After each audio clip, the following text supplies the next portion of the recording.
Welcome to the regular meeting of the Board of Trustees. We want to note that this meeting is being broadcast at the district's YouTube channel at the request of the board, so images and sounds within the meeting will be captured there, can be captured.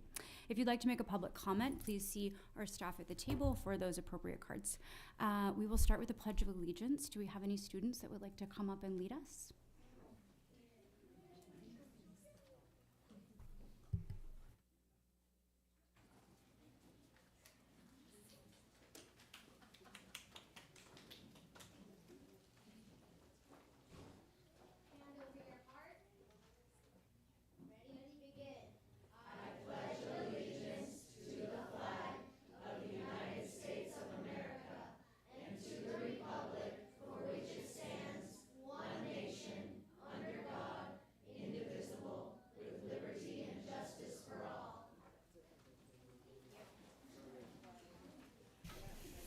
The board met in closed session. Trustee Novato will report out.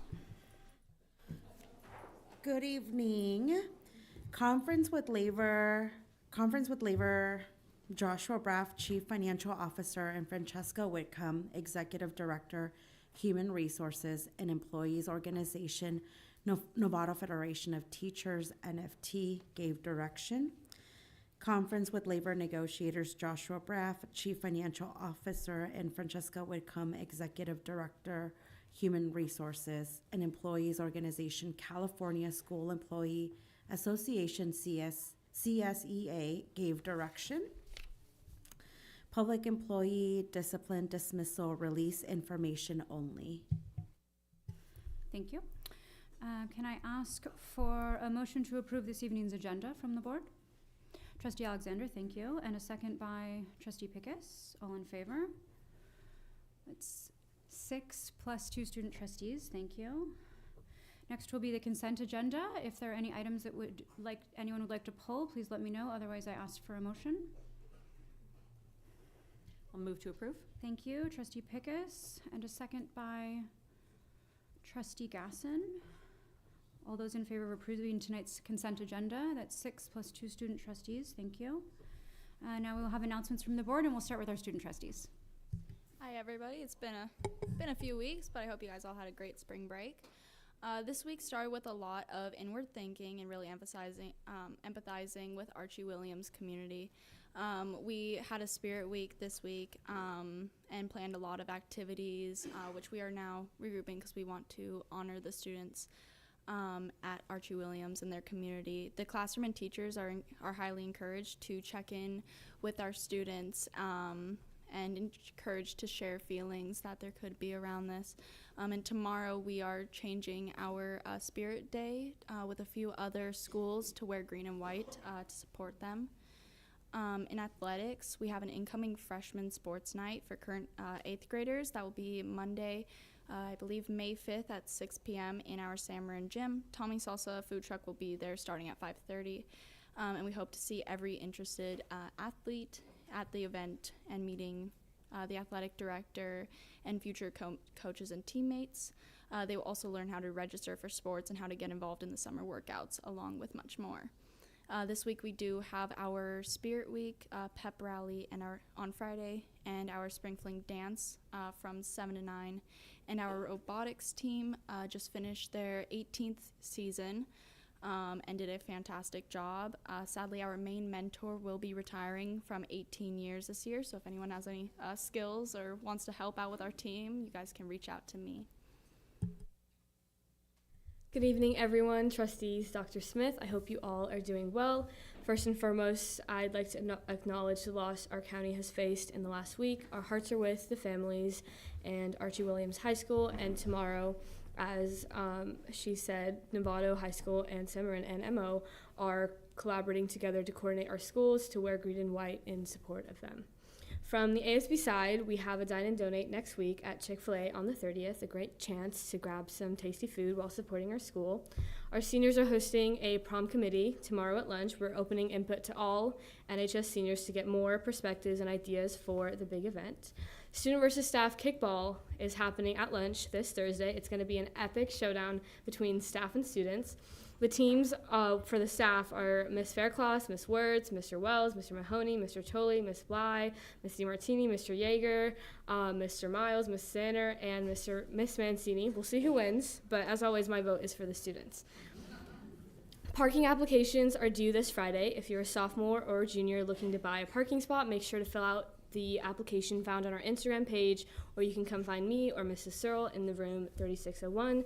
Next Thursday is National Decision Day for high school seniors, called Rep Your Next Step Day. We'll be celebrating our seniors and encouraging them to rep their next step. I'm excited to announce that I'm committed to UC San Diego, so go Tritons. Thank you. Our flocking fundraiser ends next Friday. If you still want to send a flock of flamingos to a friend's yard, just let me know and we'll make it happen. We're also kicking off AAPI Month, Asian American Pacific Islander Month, with a heritage food fair next Friday, so we'll be enjoying some delicious food while celebrating the diversity within our school. From MSA, if you haven't caught Les Mis yet, don't miss out. Our MSA theater program only has 3 more nights, this coming Friday, Saturday, and Sunday. Lots of my friends have shed a few tears watching it, so it's very amazing, so don't miss it. The MSA Spring Dance Concert is also this weekend, with shows at 7 p.m. on Friday and Saturday, and in the afternoon on Sunday at 1 p.m. You won't want to miss this either. CMEA competitions and the festivals are coming up. This Saturday is for instrumental music, and next Friday will feature vocal music. And then we also have an amazing gallery called Words and Music next Thursday at 6 p.m. From the athletics side, our community day was a huge success. This was a planned event for all 5 games all at once. We loved giving out free snow cones and popcorns to all the attendees of the 5 games. It was a great way to kick off our journey towards more student and community spirit, supporting our student athletes. Our game of the week this week is boys lacrosse at 4:30 p.m. The theme is Pink Out, so be sure, actually I think they're wearing their pink right now, supporting the team. And our athlete of the week is Tyler Smith, who led the Hornets to a big win over Center Foul with a score of 17-3. He scored 3 goals, which puts him at the number 4 overall at NCS. And that's all I have for today. Thank you. Melanie, would you like to go now?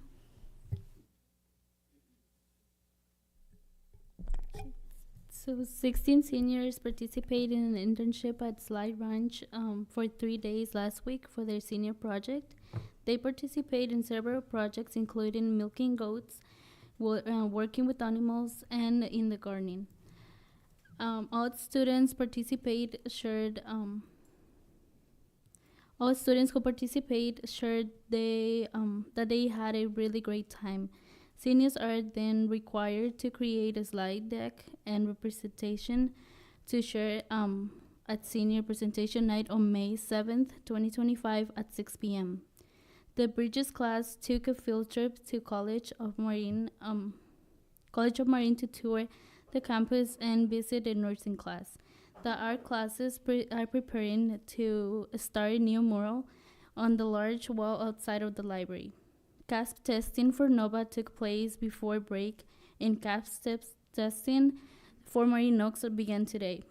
Students who are testing are fed a warm breakfast of eggs, homemade biscuits, bacon, and fruit.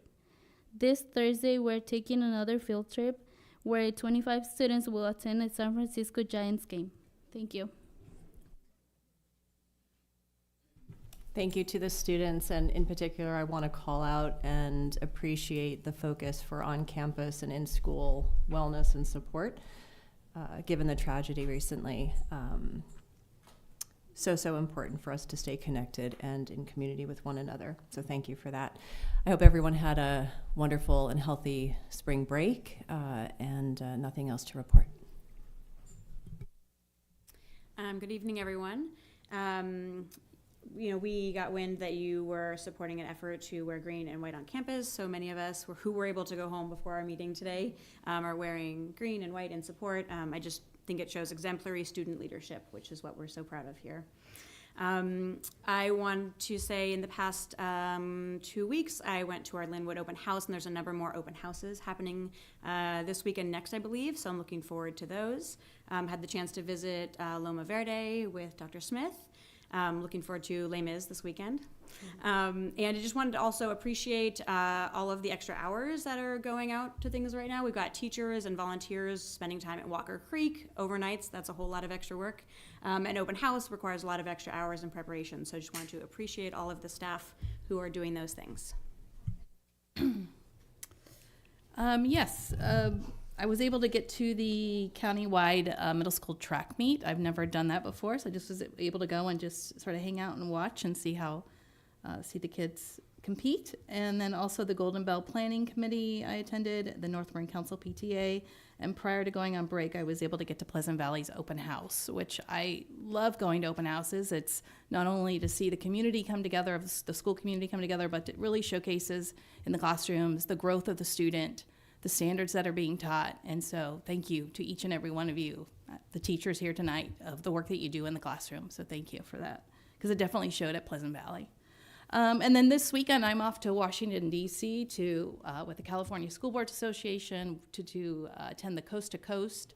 I'm going to be there for 4 days, and we advocate at the federal level. So it should be exciting. I didn't realize how much excitement it was going to be when I put my name on the list to attend.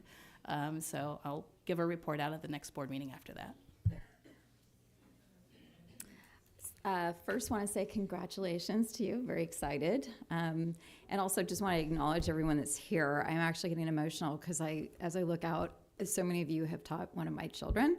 And so just want to say that you appreciate that you're here.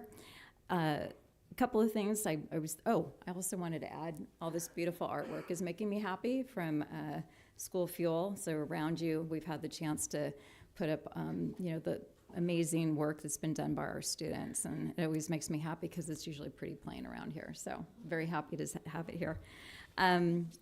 Today, part of my process, we all get our board packages like late Friday afternoon and have to go through everything over the weekend. And as I was reflecting back on the last 2 weeks and where we're all at, I realized that we're all really busy wrapping up the rest of the school year, and then there's that added complexity of things being so uncertain on so many different levels. And so it makes me really happy when I get invited to go to schools and participate in certain things. And so on Friday, I was able to go to San Jose Middle School and watch the BMX bike event, which was hilarious. It was really fun to see. They also had a wellness fair component, which was great as well. But the guys that were running the event were very impressive in not only their skills, but in the words that they spoke to the students. And so I was really glad that I got a chance to be there. I have also I've mentioned before, I'm part of the League of Women Voters and specifically participate in the Schools and Libraries Committee. And we have a small group of us that went and spoke or met with John Carroll at MCOE, the superintendent there of schools. And it was nice to speak with him, to share our concerns about the state of funding and the things happening at the federal level and the impact it's going to have on our kids, and also specifics on what money we get from the federal government, and if it wasn't here. What was nice to hear from him is that they work and speak throughout California, each of the counties' superintendents, and they're all on the same page in terms of what they want to do and advocate. And I just think that speaks to the strength of California, that we're really going to try to hold the line on changes that are being proposed at the federal level. Also attended last night the workforce housing meeting. Happy that that's going on and moving forward. It's obviously going to be kind of tricky with everything else going on, but I'm happy that we've made a commitment to taking a look at that opportunity for our staff and teachers. And then going forward for next week, or this rest of the week, I'm going to be on Friday at the, what do they call it, Have a Heart event for Hamilton and the Rice Foundation. And then I'm going to be at Les Mis on Saturday. Sunday's already sold out. My daughter is very upset about that. So anyway. No report this evening. Since our last meeting, I participated in a dress code committee. Lots of different opinions around that. If you're interested, I'm sure there's going to be some surveying coming out soon, and room on the committee as always. I went to the middle school track meet. It was really amazing to see. It was held at San Marin, and to see our facilities being used on a larger scale is so impressive. And I just want to send a thank you to our community for supporting us financially in that way so that we could build places where our community can come together. And I would also like to echo the sentiments of the other people on the board that have spoken tonight, that it's always a pleasure to get to interact with our teachers and staff as parents and when we're at events, but it's nice to see you all in any setting. Thank you. All right. Happy Earth Day. Is that right? I looked it up just to make sure that I had it right. Okay. We look forward to Lou Sutton's presentation in a little bit, and the eco-friendly. Yay, it's perfect timing. We did not plan that, the eco-friendly on Earth Day, but we're having that report tonight, and our dual language update. Our staff has worked tirelessly to work towards these district efforts, so applause. Today is also School Bus Driver Appreciation Day. So we thank our dedicated bus drivers who safely transport our students every day, and most often with very friendly smiles. Tomorrow night is our Novato Inspirational Student Achievement Awards at 6 p.m. at the Center for Performing Art, or the Center for the Arts at Novato High School. And it's a wonderful event honoring students who demonstrate our 6 C's. And then we have a similar ceremony in a week, also at 6 o'clock at the CFA, which is our reclassification ceremony where we're honoring all our students, English learners who have reclassified into English proficient. Last week, the grand jury report came out. It was specifically tied to our district.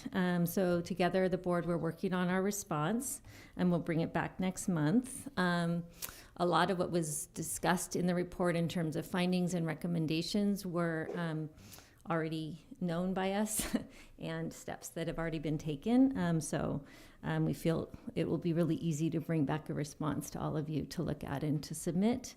And we will also have a safety report to bring back as well, in terms of the tremendous efforts that everybody's making at the school sites. Last month, we had a public comment regarding our counseling and career specialist positions. We've been working through the negotiations process that includes the effects of those layoffs, and we will have more to share about this position and other positions at our May 6th board meeting. And finally, we would like to share our appreciation for the support of our transportation department leader, Melissa Remy. Melissa has, sad for us, but great for her, has accepted a promotion at a local transportation organization. So these are our last few days with Melissa, and we thank her for her years of dedication to NUSD. And our families thank her too. Okay, our first item is a presentation from around the California Distinguished Schools recipients. All right. Let's see. Are my 3 principals here? Teniet. Wait, I didn't even see him yet. Oh! I think the concert's here. This is so great. Okay. So, you guys can come up here.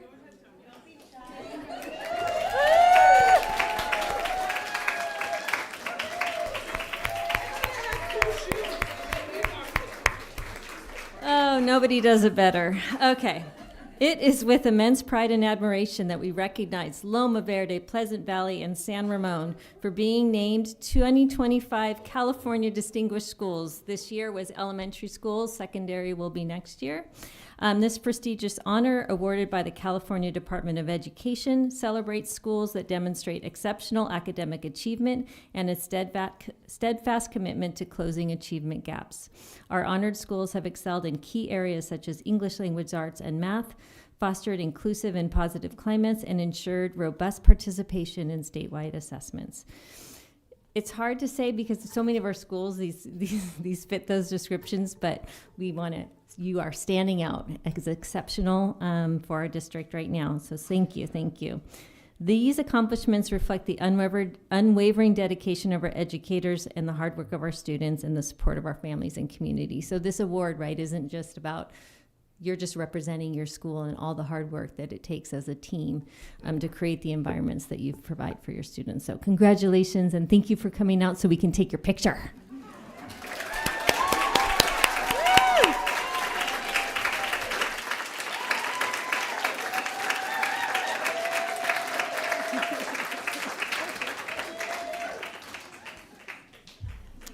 Thank you. Okay, our school presentation this meeting is from Sutton Elementary School. Please join us. So you're just gonna arrow up and down if you want to go backwards. Remember how when I started here, I didn't have to wear these? Good evening, Board of Trustees and Dr. Smith. I'm so happy to be here. I'm joined by Lauren Shelley-Wack, who is actually the OG, one of the original data specialist turned teacher on special assignment, a little bit of everything in our district. She actually helped to bring this position out of the P3 grant and does amazing things at our school. And I'm also joined by a couple of awesome students who will be sharing with us tonight. We're happy to be here to share a little bit about our school with you. Lauren and I are going to go back and forth because we just share the pride. So there you go. All right. So, yeah, you have to do the microphone, my favorite. Okay, so what have we been up to? We thought we'd start with celebrating some of our data.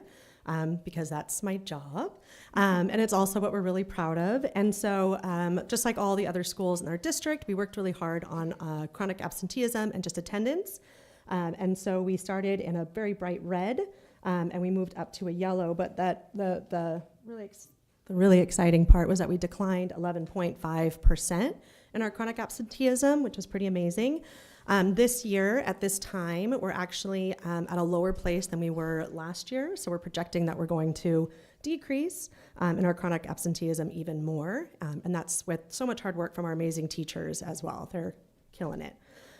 We also have improved in English language arts and mathematics according to the CASP. So when we look at our ELA points, we actually went up 21.3 points in a year, which is remarkable and so impressive. And again, I have to give that up to our amazing teachers, our wonderful intervention staff that we had last year, and our fantastic paras who are also just so supportive of all of our students and their learning. On mathematics, we went up 11 points, and we are looking to increase that and sustain this year as well. So I think we're doing awesome. Great. One more. And then really something that we find a lot of pride in is our English learner progress. So on the dashboard, we increased 8.4%, and we have the honor of being in the green for our English learner progress on the dashboard, which is unique to our school and something that we find a lot of pride in as well. In fact, when we look at the state scores, they actually declined 3% last year in overall and landed in the orange. So just a little comparison. We were pretty excited by that. We want to move you into what we are doing now. That is great. Those are important benchmarks and points of data for us, and they just inform our next steps for our students.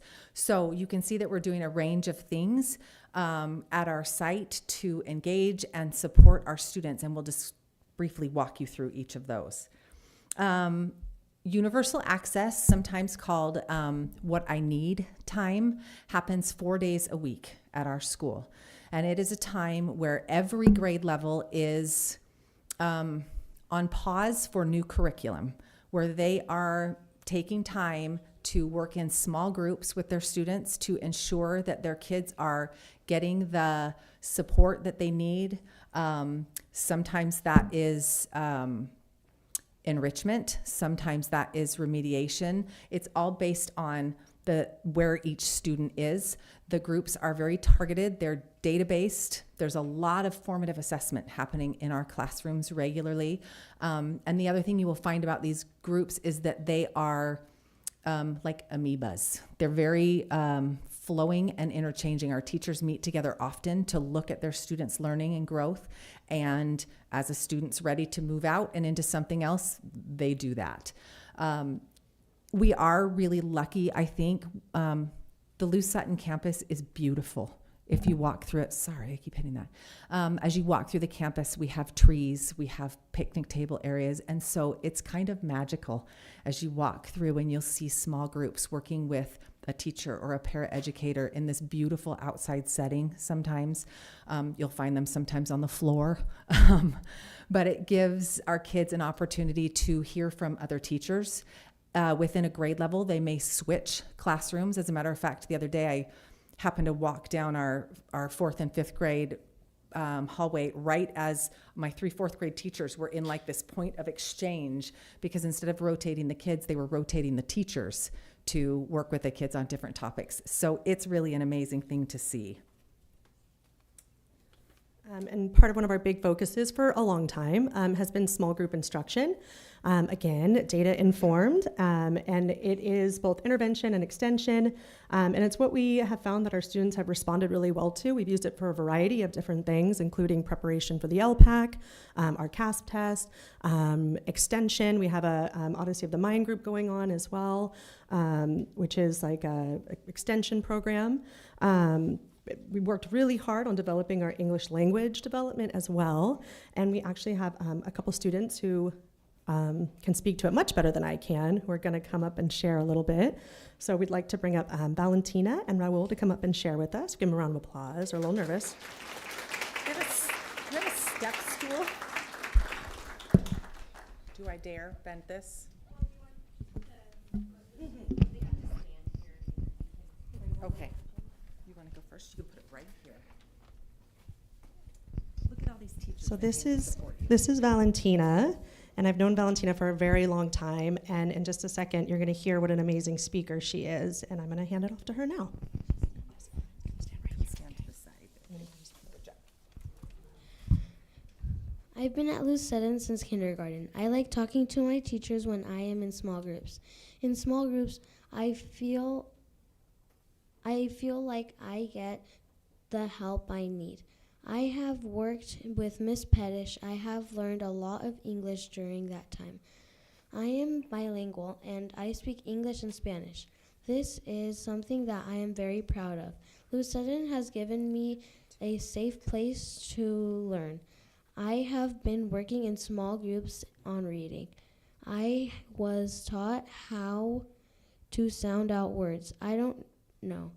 Understanding what I read used to be hard for me, but now I am so good at that. I am reading chapter books and I love reading, thanks to my work in small groups.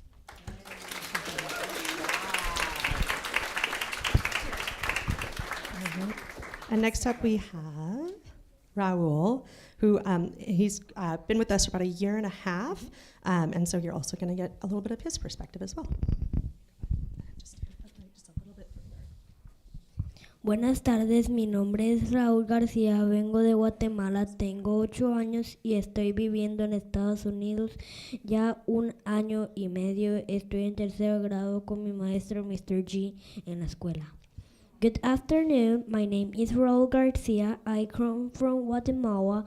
I am 8 years old and I have been living in the United States for a year and a half. I am third grade with my teacher, Mr. G, at Sutton School. With Miss Alexa, we studied multiplication, and with Miss David, we were studying for the LPAC test. With my teacher, Mr. G, at UA, Universal Access, which are classes for only 45 minutes working in small groups. Every day, I am in group 1. Now we are starting to take the CASP test. Also, my teacher, Mr. G, reads us a book, and we have to answer questions about the book. Sometimes I understand, and other times I don't understand certain words. I am learning a lot of English. I feel like I am understanding more because my mind discovers what the words in English mean. With Mr. G, we are studying fractions, and I really like it. I have many friends, and I really like my school because everyone is respectful, and I feel safe.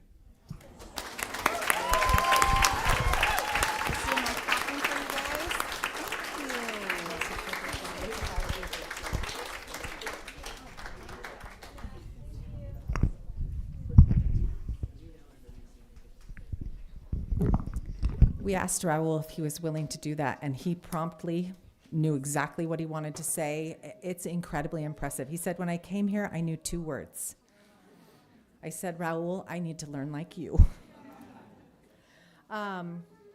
Okay.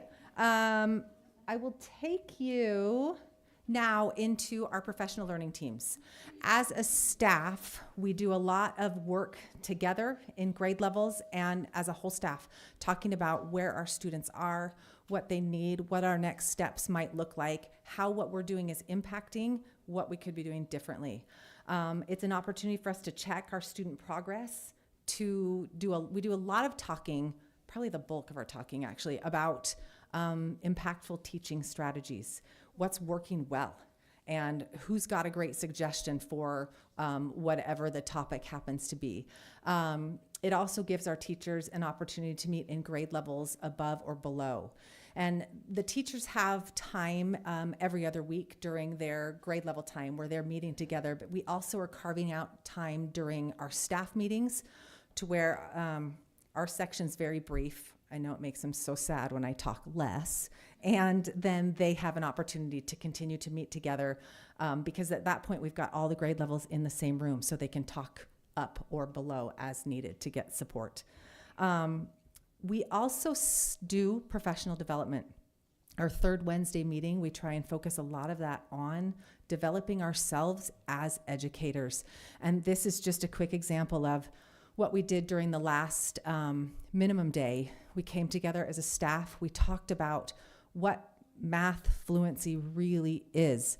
And people want to say that that's going really fast, knowing your math facts. And we talked about how really to be fluent in math is to have the ability to choose a strategy to solve a problem successfully that makes sense for the numbers at hand. And you'll see that we went across grade levels talking about the teaching strategies that we use, what are the activities our students participate in, what's the academic vocabulary that we're teaching, and is it aligned so that they're consistently hearing the same terms.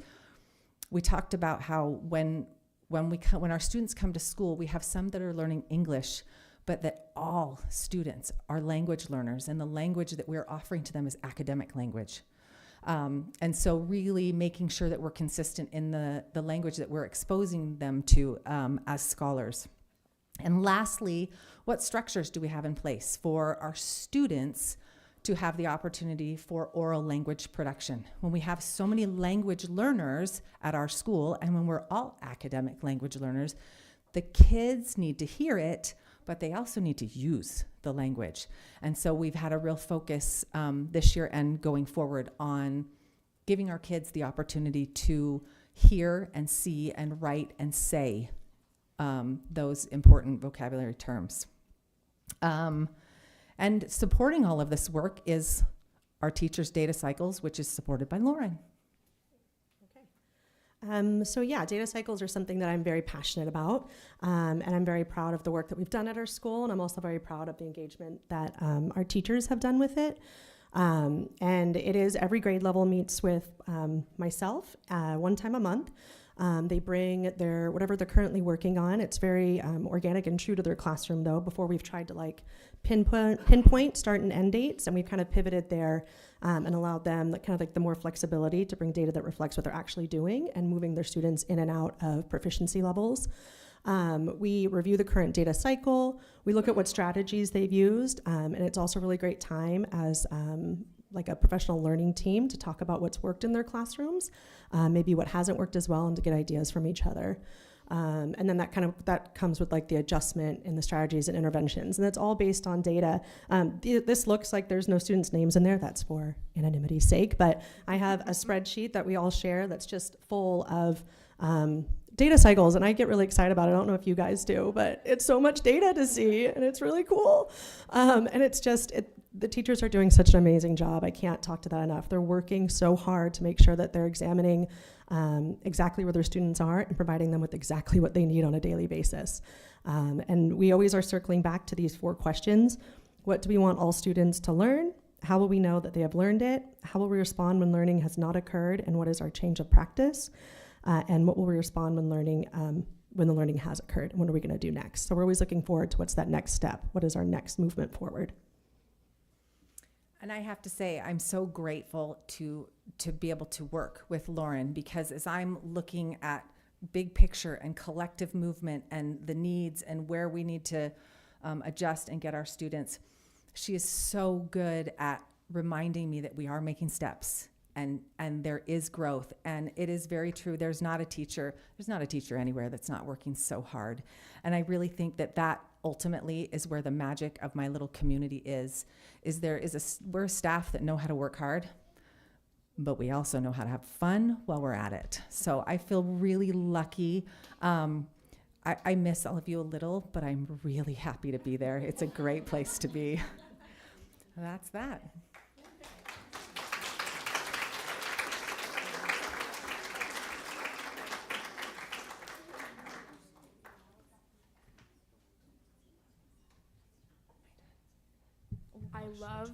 I just want to say I love everything you're doing. I love data, so I love that you're talking about it. And I was wondering, with universal access, when you're talking about the data cycles and the professional learning teams, where do you get the majority of your feedback from? Is it from more academics, like tests, or qualitative feedback from students or like families? Great question. A lot of it is exit tickets on a Post-it note. They'll have a lesson. You teach kids something. You give them an opportunity to try it, and they have a whole system where their name goes on the non-sticky, anyway, so that they can stick it on the board so that their teacher can come in, and oftentimes it'll be before, and they can sort quickly like that. It's from pre and post tests if it's going to be a formalized data cycle, but even within the data cycles, they're always making adjustments. It's through conversations with the teachers. It's through the teachers listening to conversations student to student, just evaluating their understanding as they go. Awesome, thank you. Sorry, I may have missed this if you said, but how many years, or is this like the first, when did this start?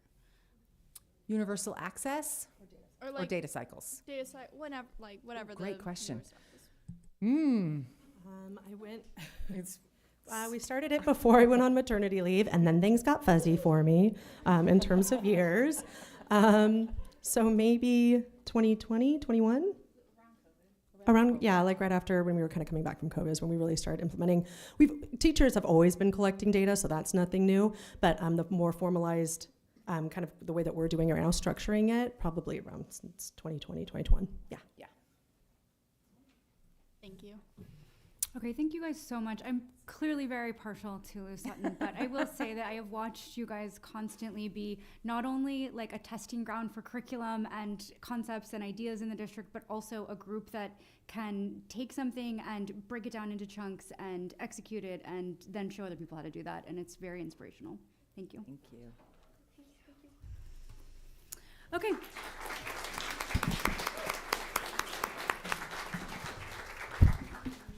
We are now on to non-agenda public comment. I currently have numerous cards, and I just want to let you all know that you will have 3 minutes to speak. We are not able to respond to these comments, and nor will we speak about any student or employee privacy issues, but the board does direct the appropriate staff member to respond to any commenters within 2 days following a board meeting. Our first speaker will be Rosa Lopez, and then our next speaker after that will be, I think, Howard. Okay. And if we have translation, we add extra time so that you can speak. Hello, my name is Rosa Lopez. Y les doy las gracias hoy por darme la oportunidad de hablar. And I thank you for the opportunity today to speak with you.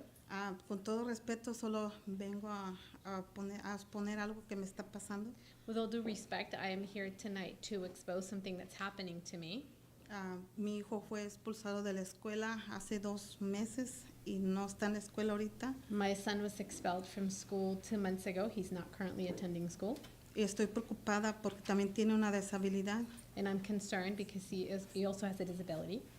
Y solo quiero entender qué fue lo tan terrible que hizo para que lo hayan expulsado de esa manera y no me quieran dar ninguna respuesta. And I would only like to be able to understand what is it that was so bad that he did that caused the expulsion, and I haven't been able to get any information on that. Y prácticamente me quieren obligar a que él vaya a una escuela donde yo no estoy de acuerdo. And I'm practically being pushed, feeling obligated to send him to a school where I'm not in agreement with him attending. Estoy viviendo aquí en Novato desde hace 20 años I've lived in Novato for 20 years, y respeto a todas las personas que viven aquí, and I do respect everyone who lives here. pero me siento con temor ahorita hacia el departamento del distrito de Novato. But I am fearful right now of the district. Y solo quiero, por favor, una respuesta, es todo. And all I'm seeking is answers, please. Thank you. Gracias. Thank you.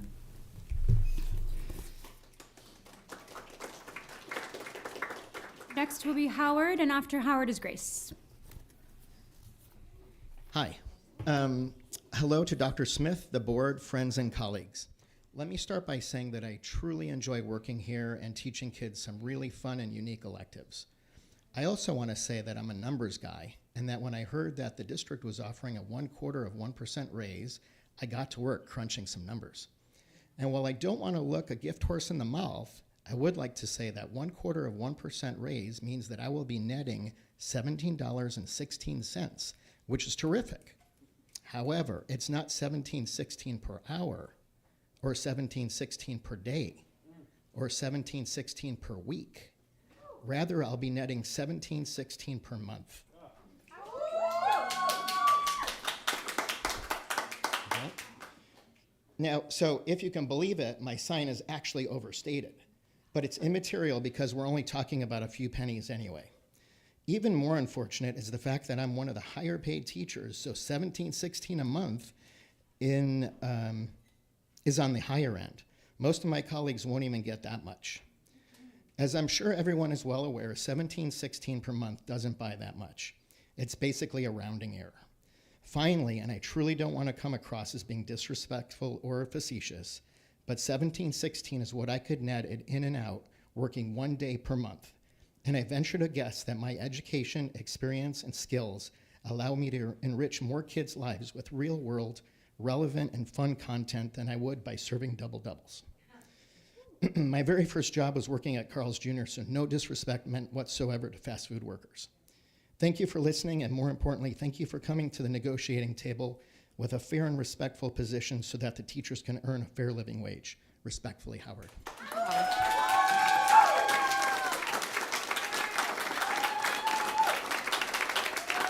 Thanks. There you are. After Grace will be Lindley. All right. Hi, I'm Grace Cosentino. I'm from San Jose Middle School and a proud member of NFT. I'm speaking to you today not just on my behalf, but on the behalf of my fellow coworkers who can't be here today because they live in a different county. Why must they live in a different county? Our pay. Across the county, teachers are fleeing the position. Why? Our pay. New teachers need our longevity and our experience so that we can retain those new teachers. Instead, we're throwing them to figure it out. Students need teachers with longevity and experience, especially with the large class sizes, behavior issues, supporting our amazing ELD, SPED students, and all the students that receive services. When teachers leave, we have no opportunities for our students to grow. We are all seeing reading and math scores go down with students across the state.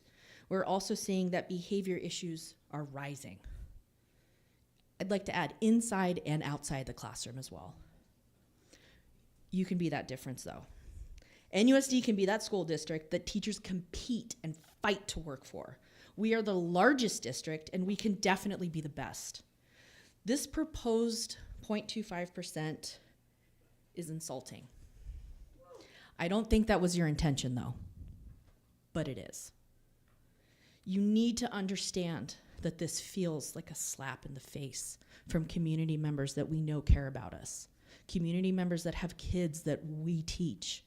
We know that's not your intention, but you cannot escape that that is how we feel.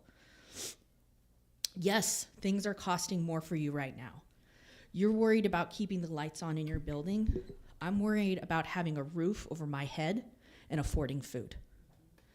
You got COLA. You got the cost of living adjustments. The state trusted that you would distribute those funds.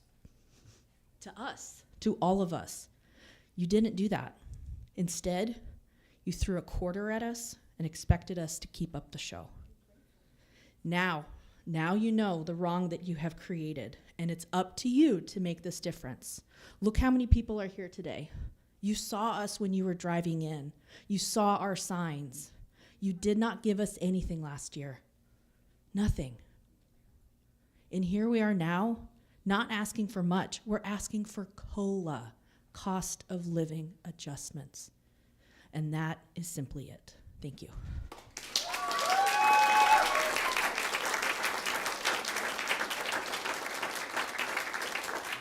We have Miss Perez-Ross, and then next will be Forrest. I'm Lindley Perez-Ross. I am an NUSD grad. I'm an NUSD teacher. My kids go to NUSD schools, and I'm an NFT vice president as well. To say that I'm fully invested in this community is a complete and utter understatement. I have poured my life, moved across the country to come back and live here and work in this city because I love it, and I love the community, and I love the students. Yet my rent is a literal 2/3 of my paycheck.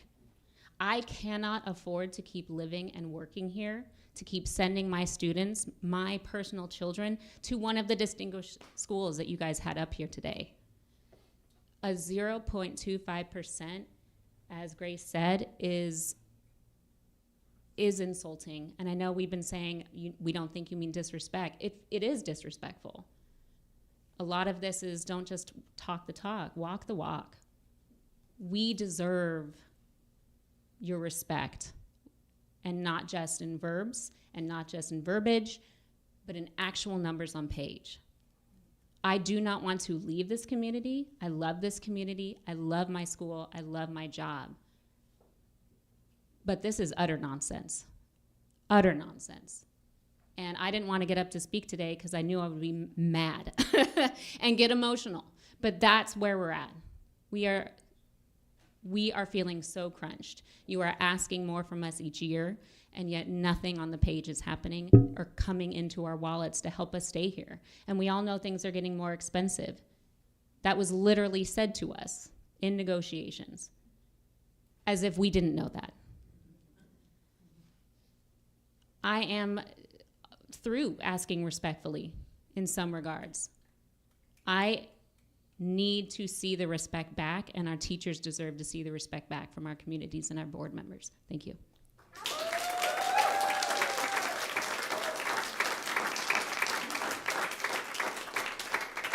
Forrest Gay.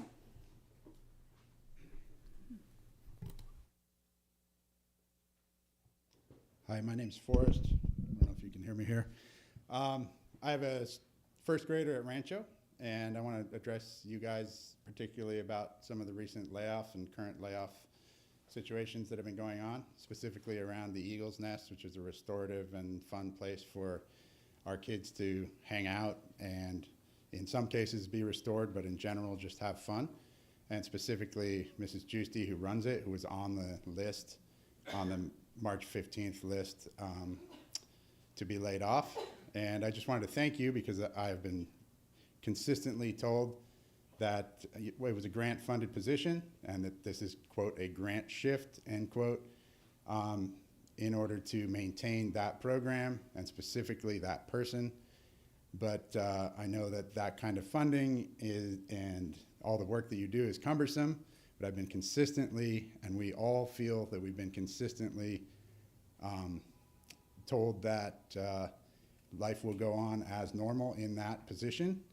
But we have yet to see, I know that I've been told that it requires a new job description, a new job title, and we have yet to see that. So I just wanted to thank you for all the work that has been done in that regard, in finding that funding, because obviously we're in a sad state of affairs here with not paying our teachers. I didn't know this was happening. It's kind of hard to speak after them. It's a little bit embarrassing to speak after them, but I just wanted to address that specific portion of the whole aspect that you all work with right now, and to thank you for the consistent message that, you know, even though we can't see what's going on, the union's involved, and we will be able to have that program at Rancho next year in a very similar way with the same person involved for our kids, because I know there's dozens and dozens of parents who are very supportive and really rely on that position and that eagle's nest there. I want to finish with one short anecdote, which is that my father died about 6 weeks ago, and I received a phone call from my self and others teacher from elementary school. That's a very 80s way of having the same kind of position. She scrounged up my phone number, called me, and wanted to see how I was doing, and also to thank me, and specifically thank my father, who was the chairman of that private school board, for making sure that that type of position was not at the top of the chopping block when these kind of things happen. We feel very strongly that that should be the last type of position that should be cut off in any sort of negotiation like this. I feel that that is the second most important layer of positions after the primary school teachers, that type of restorative and fun position. Thank you very much for your time. Thank you, Paul.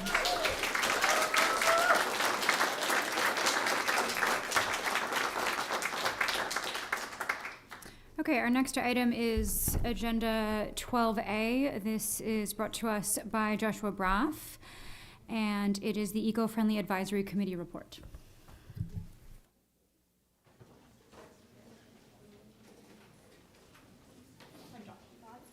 This is a new version of Josh we have today.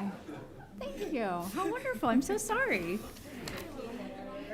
We have Kath Nam, the principal at Rancho Elementary here. Yes. PowerPoint. Just a Google. I know. I pressed enter. It's going. And then we're gonna look for the little guy so that thing that looks like a person. Yeah, that one. And you're just gonna use your arrows to go up and down. The arrow up and down. Wait. This one? Just going like that? Okay, perfect. All right. Good evening, Board of Trustees and Superintendent Smith. I'm Catherine Naum. I'm the principal of Rancho Elementary School and one of the committee members on the Eco-Friendly project. So back in August, we were tasked with looking at where NUSD is in terms of sustainability and creating an eco-friendly vision for NUSD and looking at the next steps that we could take. We developed a team that consists of administrators, certificated staff, classified staff, students, and community members. And if anyone is here, because I see a lot of our members here tonight, if you could please stand so we could recognize all of your hard work. Derek, Lisa, Chris, Diane, Julia, Heidi, Julia Owens, we have two Julias, Abby, Tony, Gretchen, JC, and Cody. Can we give them a big round of applause for the heavy lifting they did all year long? Thank you so much. So it's actually very fitting because today is Earth Day, and we're presenting. I don't know if that was intentional or not, but it did. If it was Oops. Ellen's doing. We'll just say that. So here's our team, part of our team on one of our meetings. Our community partners that we work with throughout all of our schools include the City of Novato, Sustainable Marin Schools, Safe Routes to School, and Wellness in the Schools. And they've been helping us support sustainable practices, not just this year, but in previous years as well.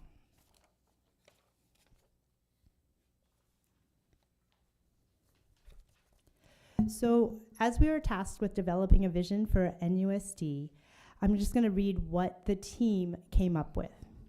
NUSD envisions a sustainable future where our schools serve as role models of environmental stewardship and community resilience. We are committed to integrating sustainability into every facet of our educational framework and fostering a culture of environmental awareness and responsibility among our students, staff, and community. So that's the vision. Now, how did we get there? So over the course of 4 meetings throughout the year, the team worked together. We inventoried current eco-friendly practices in NUSD. We then created and proposed an eco-friendly vision that we just read. And we then developed short and long-term goals. What was really exciting was when we were inventorying where we were in NUSD, we found that we are already doing a lot of the things that we need to be doing. So we're very excited about that, especially with the leadership of Cody Williams in the FANS department.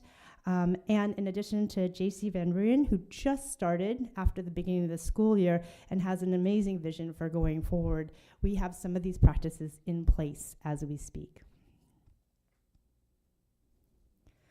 So how did we get to where we needed to go? Is we looked at the principles and framework from the Climate Action Core Plan. And there are 4 main parts to this plan that need to be included whenever we think about sustainable practices and going forward. Mitigating, adapting, educating, and always keeping equity at the forefront. So for example, mitigating, thinking about our buildings and our energy and our solar. Mitigating, thinking about our transportation and electric vehicles and electric maintenance opportunities. Mitigating, thinking about our food services and how to reduce waste. Adapting our current practices, adapting our outdoor spaces, really thinking about our schoolyards as we move from how to move more greenery and plants into our school playgrounds. Educating, looking at our curriculum and our programming and our opportunities for growth. And then equity, always thinking about our wraparound services and how we're reaching out to our community and supporting community members of low income and thinking about that as well. So that supersedes all of our sustainable practices. And then let's look at what we're doing at NUSD already in these current practices. So our current practices in NUSD, and there are many more of these, but we couldn't list them all, so these are kind of the main ones. We have a pilot of eco-green solutions, electricity and efficiency audit at 3 schools. We have a zero waste program in 8 of our schools, and we have several of our schools already using fans from food straight to the tray, from kitchen to tray. Adapting our current situation. Many of our schools have water filling stations, and we're looking at some have more than others, like what do we still need? Adapting, we have been thinking about adapting our campuses and our greenery and our gardens. Educating, we have green teams at every school. There's environmental literacy, and we have a green schools science fair, and many of our schools have weekly garden lessons. And then equity, we use local food procurement and use organic food. We have HVAC in all of our schools and ventilation and air conditioning, and we have been doing kitchen upgrades.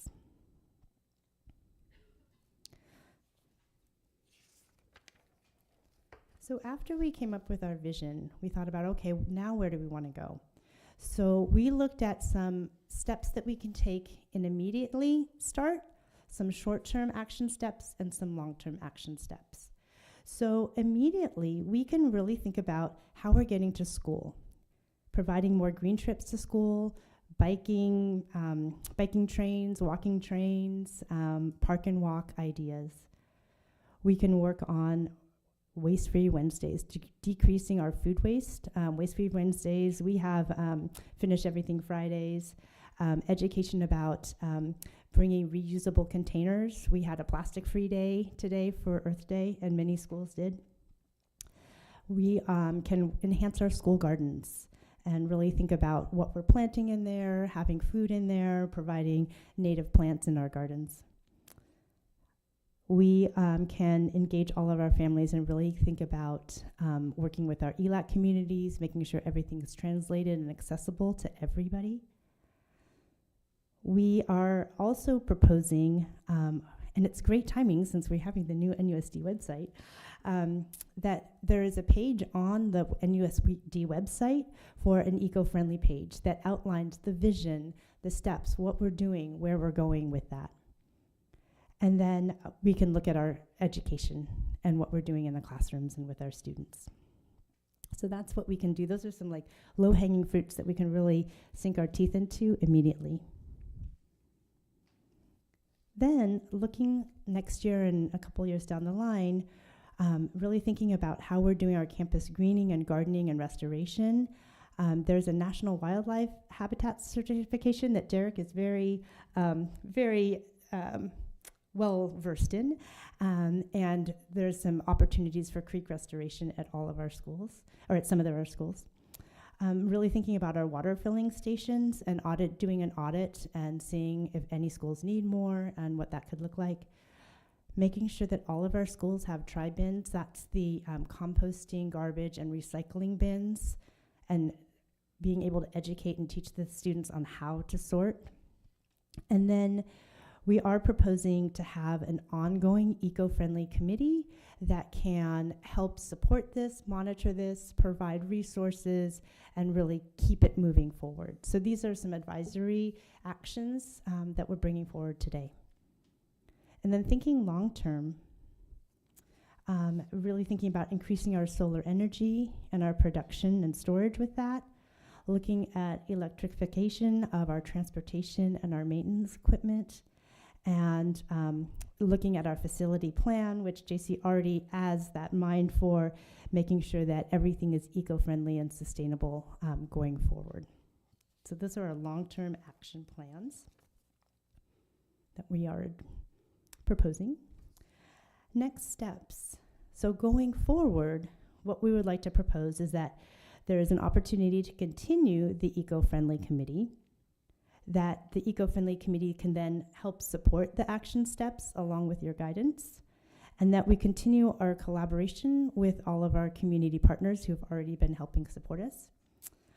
So that is our work, and I have to just say our team was amazing. It was a heavy lift, and they came every time and just really delved into it and gave a lot of feedback, and their voices were very just appreciated from all different aspects of our whole entire community. And so once again, I just have to say thank you to the Eco-Friendly Committee, because this is a big lift. And we hope that you support this vision and the action steps that we've outlined here tonight. Do you have any questions or comments? Thank you so much for this report out. You called me out as a participant. I was able to make it to one meeting, so I just want to acknowledge I was not a part of the heavy lift of all of this. But I, first of all, was really impressed, as you noted, that we're already doing so many things, and I think that just speaks to the commitment of the district to, doing this work. I wonder about how all of the recommended steps, how we move from on paper to what's happening. And I know JC is at these meetings and Cody is there. Are we implementing these things, or are there things that need to happen in order to make these things happen? I guess I'm wondering, like, moving from the committee into action. Let's see. Yes, we are starting to, like, the immediate action. Several of these things are happening in small pockets and just kind of at the different school sites. But what we're looking for is some leadership around this, so that there is some movement for it, and then moving towards the bigger steps that we need to take. Yeah, and so then there's that cohesive vision that we're all working in with the same vision, in the same lane, driving in the same direction. Yeah. So it was so cool to be a part of this. I mean, it was amazing, the diverse group and all the different, like, so much knowledge from all these different people, and then your leadership in getting us all to kind of work together and figure things out. It was really a great experience. And to Trustee Pickus's point, when I heard Cody and JC talk about what we were doing already, it was sort of like, oh, we're like really doing well right now, and it's so cool that we have things that we can grow from. And as you said, kind of just touched on, is some sites doing things and, you know, trying to get it more uniform across the district, which I think was sort of the intent of this, was to, okay, how do we make this like a district thing and not just each school site? Because you're stronger when you do it all together and it's easier. And I think also to your point about, I know this is a presentation, but, you know, if we're supposed to provide direction and, or, you know, at some point to say, okay, this is kind of where we want to take it with the I think we have a, actually we have a, yeah, like, yeah, the, that we've done. But anyway, what was it? We passed a resolution. The resolution for that, but these other components, I think is just really super cool. And I'm looking forward to the new website as well. So thank you. Thank you. I would say the other benefit of having kind of a plan and knowing where you're heading and to have a vision, it's much easier to apply for the many grants that are out there in this realm, and we appreciate our partners for always helping us in that regard. Okay, thank you so Thank you. much. And maybe, Superintendent, you could give us some ideas on how this work can continue in a centralized way. Got it, yes. Thank you. Thank you so All right, much. Thank you. Okay, our next item is 12B.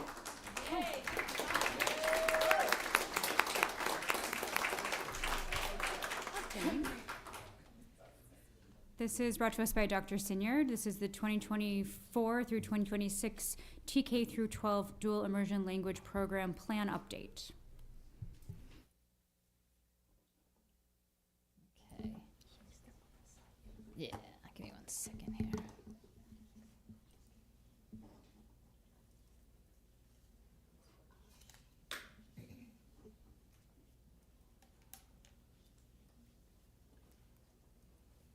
Okay, why is it not giving me my slideshow? All right, thank you.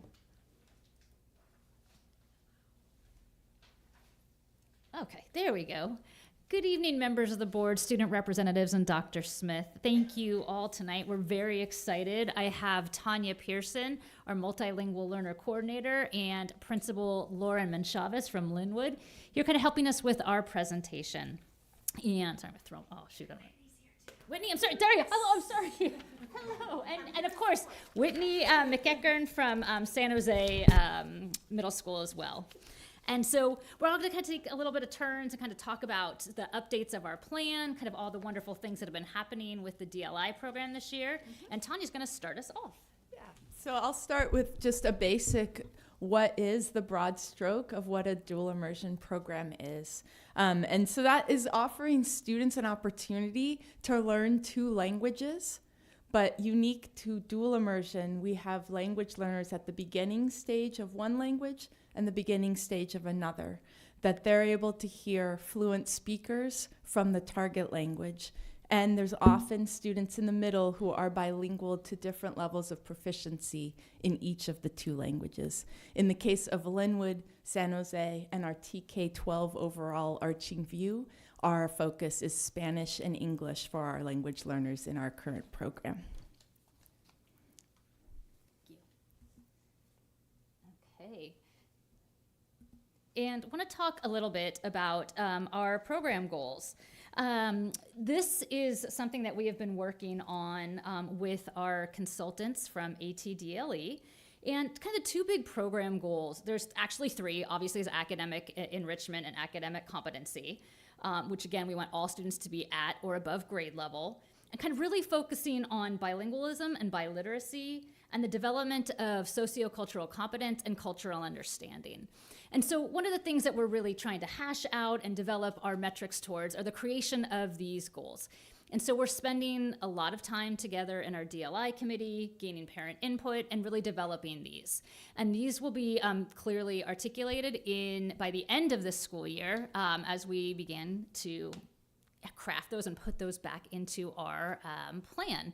And so it's just been a very exciting process to talk about what this looks like, what this can be. Linwood has done a great job kind of articulating this already. We have some work to do at San Jose and developing them TK through 12. And I've been thrilled to become part of this project this year as I've joined as Multilingual Learner Coordinator. I've been involved with a few different dual immersion programs, and in similar steps, what's great is that the program often starts with a great vision of what an entire program would look like, and then takes the patient steps of truly developing the staffing, the curriculum, and the student body that grows year to year. In Linwood's case, they started with kinder and first graders together, and then each year has added a grade level. So as I came in, we were able to support 6th and 7th graders in a certain format, but the first part here at Linwood has been the same this year, and they were able to have their full set fleshed out now for 2 years at the school. You'll see at the blue here that this first number, the larger number, is the percent of Spanish that instruction that's given during the academic day for TK and K. It's 90% Spanish instruction and then 10% English instruction. Many reasons for why that is the case. And so just having that early literacy and the language accessibility and the grounding of all students learning new academic setting in a language that is rich for all of them to learn 90%. And then in first grade, they go to 80% with 20% English instruction, 70-30, 60-40. Fourth and fifth grade, we have 50% or half the day, the academic day is in English and half is in Spanish. And well, schools are so really intentional, and all of our schools are intentional with behavior, social, emotional, and academic growth. But dual immersion programs in particular, it's these treasured moments of English and the clarity of what you're teaching in English and what you're teaching in Spanish and how you dovetail and do that work. You'll get a chance to hear a bit more about the results of what that careful work is doing, and my hats go off to all of the leadership and the teachers at the program. That ultimately ends up being granted as a student works through the whole program. They would end up at promotion receiving a Pursuit of Biliteracy Award, and that's one of the pathways towards biliteracy, ultimately in 12th grade. And then at San Jose, we had some challenges this school year. This has obviously been a major focus for us as we continue to build our TK through 12 pathway. Students were exposed to a Spanish language arts elective, and unfortunately last year we couldn't find anyone. The recruiting process, we were not able to secure a teacher. This year I am very excited. We have done a great deal of recruitment, and we will be bringing in a wonderful individual. So very excited to see the program at San Jose flourish and grow. Moving forward for next year, we will have a Spanish language arts course for our 7th and 8th graders. And at the 6th grade level, our students will be taking 2 courses in Spanish. They will be grouped in a core, and so students will receive their English instruction, their history in Spanish, and they will experience a Spanish language arts section as well. And then upon the promotion of students going from 8th grade into the high school, students will also receive a certificate of biliteracy, which is another kind of gateway until we get to the California State Seal of Biliteracy upon 12th grade graduation. And as, again, we have been very fortunate, we have some incredible high school teachers who are very excited to expand our pathway. Students can, depending on their progress from San Jose, students can earn the seal of biliteracy in a number of ways. And students can be placed in either Spanish 1 through 4. Obviously, we want them in a higher Spanish because they've had years and years of experience, taking AP courses. Or next year, we're very excited. We're creating some heritage Spanish classes, some Spanish for Spanish speakers. So we're really excited about that development. And again, the ultimate goal is the students earning the state seal of biliteracy. And one of the big arching program goals for the DLI program is by the time students graduate from high school, students who've been enrolled in Linwood and kind of continuing through the trajectory, we want at least 80% of those students to earn the seal of biliteracy. Obviously, we want that number higher. Kind of our first initial years, our first group is still in the kind of 7th grade. So our 8th graders coming in, and then the following year will be kind of our first 9th grade cohort in high school. So really developing that pathway out for them. Okay. And then I want to talk about some of the great work that's been going on this school year. And just, again, huge shout out to principals, to families, to students. Great teachers have just been fantastic. And so really excited, like I said, the staffing throughout the TK through 8 program. There's been a great deal of work with teacher residency programs and support and recruitment fairs. Thank you guys, everyone. So we're very excited about the staffing being solidified through the TK through 8 program. Again, working to recruit and retain students at Linwood and at San Jose Middle School. Definitely been an area of focus and what we need to continue to do as we move forward. I want to thank everybody who participated in our district DLI committee meetings. We've had a number of meetings, kind of again with work and support from our amazing consultant, Dr. Rosa Molina, who has really helped us bring together to create this vision of what the TK through 12 pathway can look like. Establishing goals, discussing curriculum, kind of working with everything that we need to do to have a successful program. Again, we've had school kind of recruitments of families and having information nights that we need to go and continue to keep doing. One of the big things that we've talked a lot about in our DLI committee is kind of how are we incorporating newcomers into the program, especially at San Jose. So knowing we have had a number of new kiddos who are new to the country, new to California, how are we capturing and making sure students don't have to lose a language to learn a language, and seeing what we can do to continue to increase our program numbers. In that avenue, we have looked at kind of are there certain local assessments that we can use to show and demonstrate student proficiency in their native language, in their Spanish-speaking native language. And so knowing that, again, and thank you to one of our teachers on the program, who's kind of really, and Rosa really introducing us to the STAMP program for local assessments to understand where students are in their proficiency levels, and helping us to see if, what is language proficient enough to be able to maintain in a dual language immersion program. Again, really reviewing our curriculum and the instructional materials for the program. We're looking at what we still need to purchase. Are the things that we have supported enough? Do we need to provide others with supplementary curriculum? Kind of going through that process right now. Talking about preparing students for 8th grade placement test. So one of the things too, knowing that we have had some kind of inconsistencies with some of the Spanish language arts progression, giving students a placement test before they go into high school to really understand what level they should be at. Are kiddos ready to go in the AP class? Fantastic. Let's make sure the kiddos get there. If they're not, and they need to take a Spanish 3 course, or looking at the heritage classes, making sure we're preparing students to be successful as they're in their pursuit of the seal of biliteracy as well. Again, reviewing the DLI master plan, really want to stress and reiterate, this is a living document. It's a wonderful team going kind of line by line through every portion of this, knowing we still need significant areas to bolster and working on that. And again, really talking about thinking how we are promoting and honoring kiddos that are earning their state seal of biliteracy, both at high school graduation. Do we get to wear the special cords? How is that celebrated? What are we looking at the 8th grade, the 5th grade promotion ceremonies? And really spending some time and talking about the cool things that we can do to honor all the kiddos who are pursuing this program. Okay, and sorry, Lauren, here's the big setup. Okay, and talking about one of the fun things that we're looking at, especially in terms of the academic growth and achievement that kiddos are doing. Huge shout out to Linwood, and Lauren will share kind of all the progress that they have made thus far.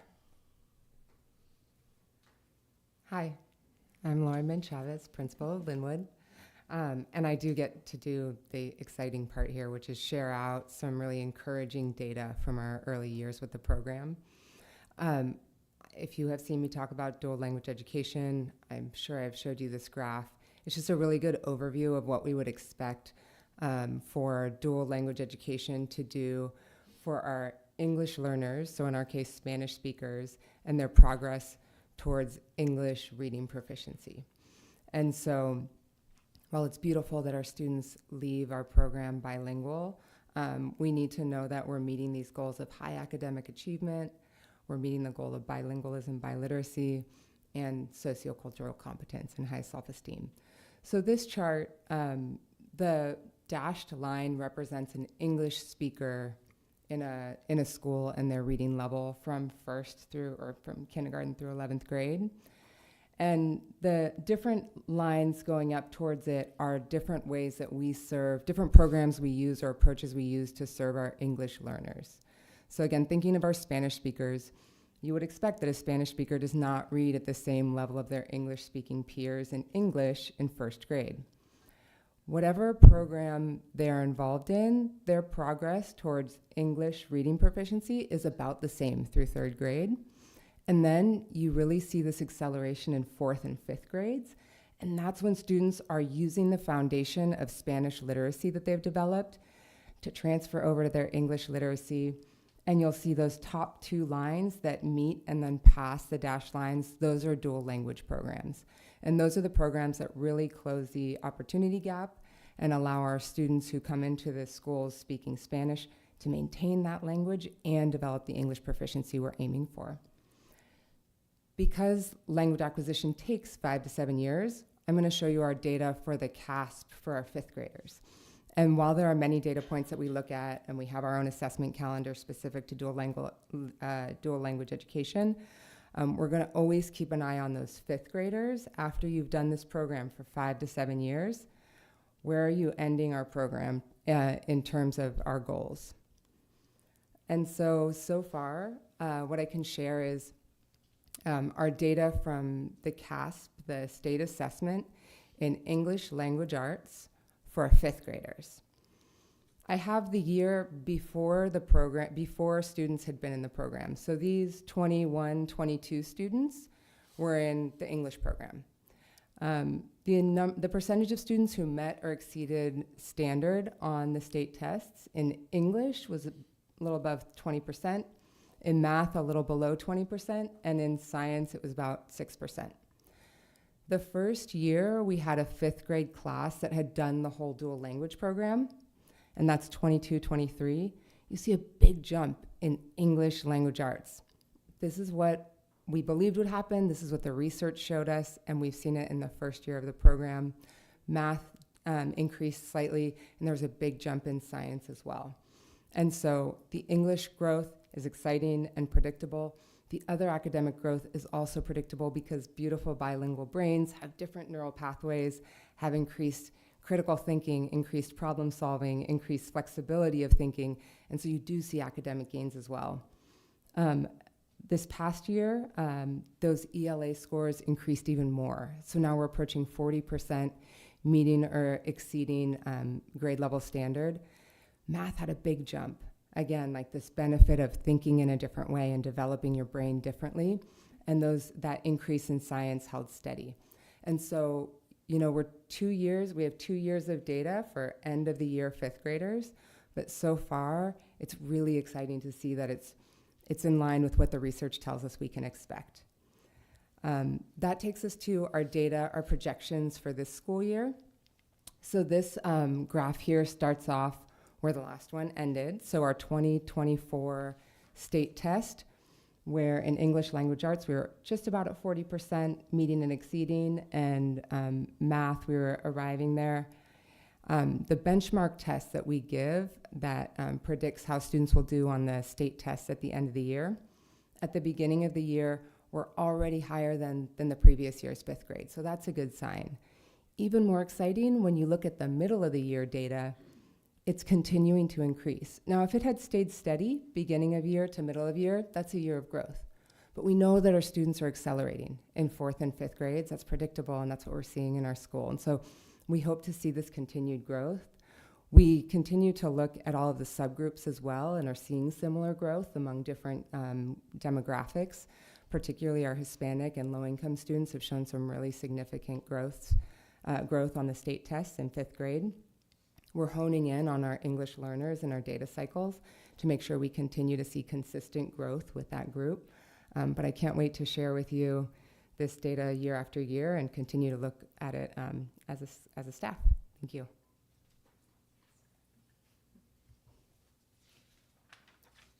Nice. And so moving forward, as we've continued to assess our needs and our program throughout this year, we will continue to recruit and retain qualified instructors.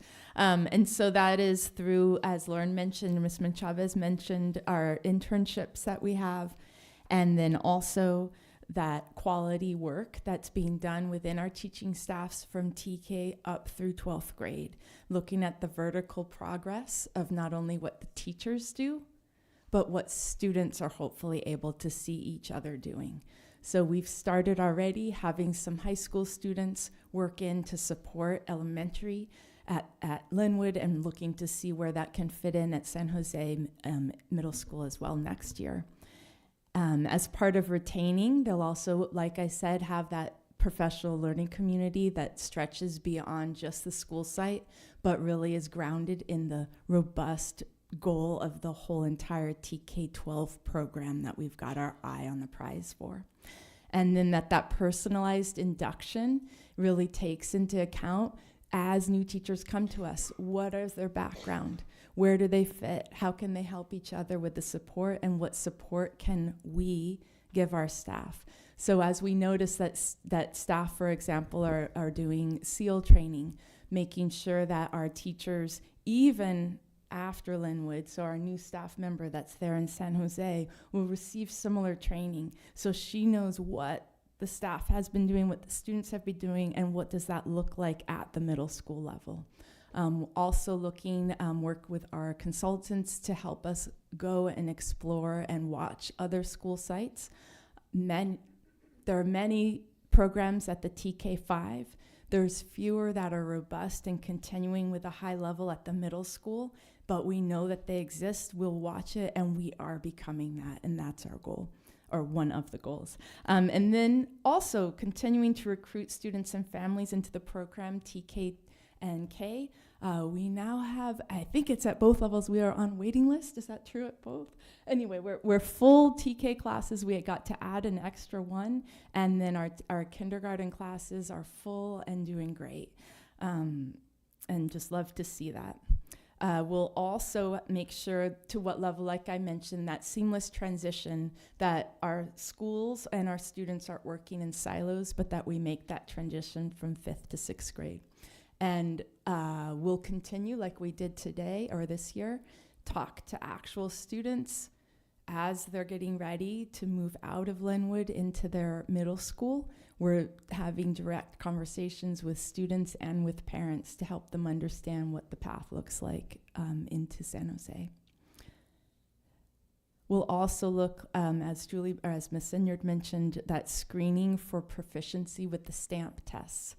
Now that we have a middle school program that does have 2 core classes taught in Spanish, we are really excited to now look at newcomers, potentially even students that are past 2nd grade in some of our other sites that may be great candidates to add in to our progress.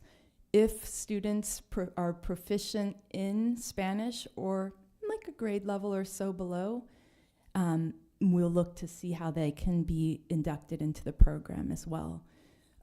Up until this point, students have been able to enter in kinder and 1st grade, and then they can take a placement test for their English and their Spanish. In this case, we're looking to see about fluent speakers in Spanish at a level, and then we can support their English through ELD and through support in through middle school and high school, which then gives us an opportunity to have really extra native speakers from many different Spanish-speaking countries, so to be able to be more diverse.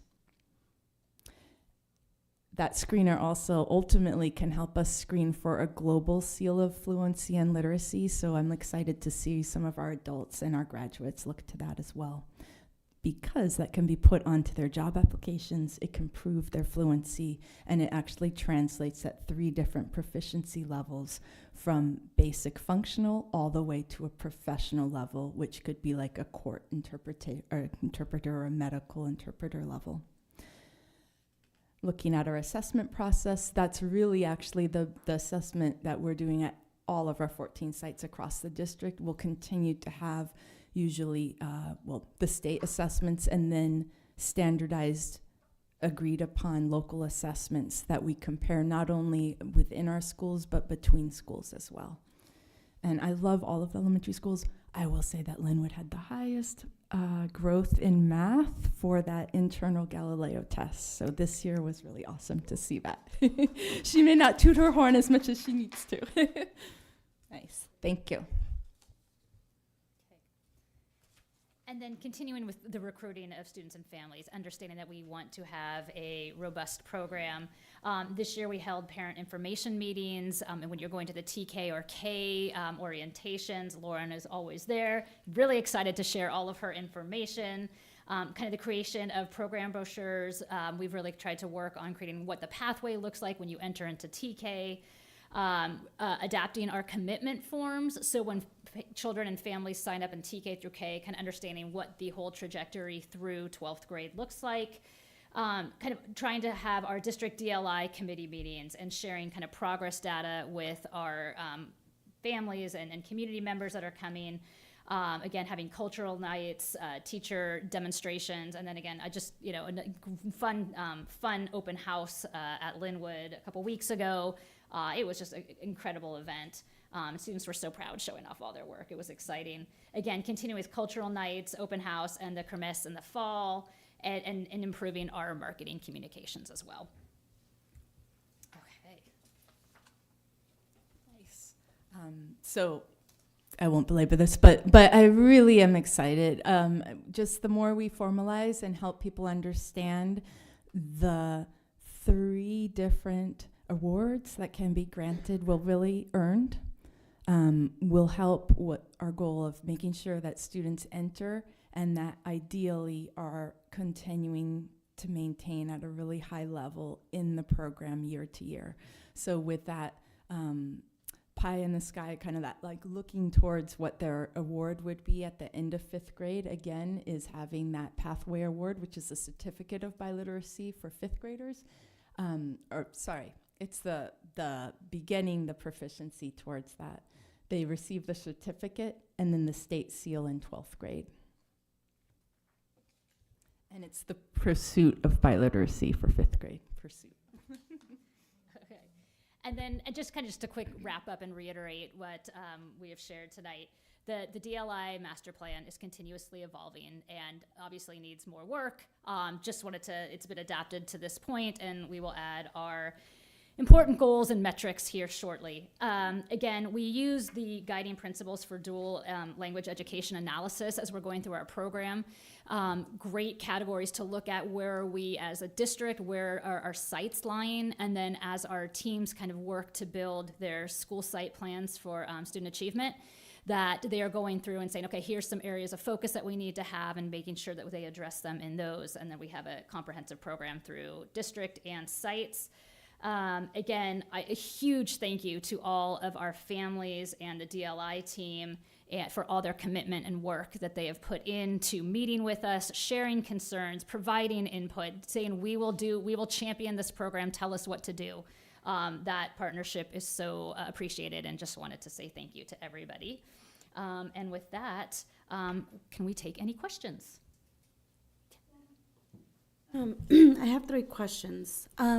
You talked thank you so much for your presentation and all the work that you and your team and the committee and parents are doing on this important program.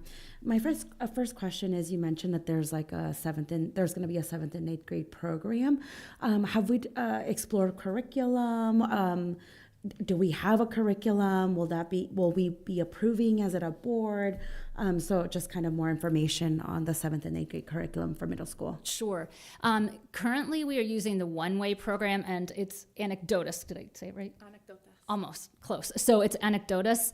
That what was used the previous year. So we are looking at that curriculum and continuing that through the district.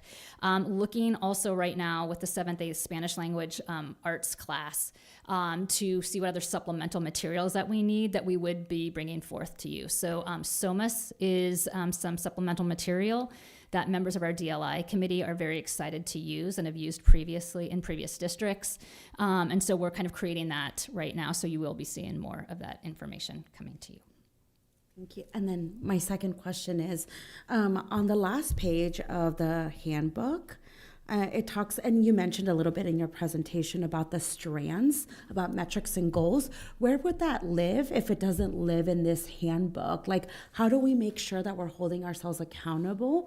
I know that one of the examples that you mentioned is your hope is to have 80% of our kiddos be biliterate. Mm-hmm. How do we make sure that we're on track? Like, clearly, this says that we will reflect on the program or our goals by the end of the year. Mm-hmm. So are we going to have that before the beginning of the school year to share with our parents?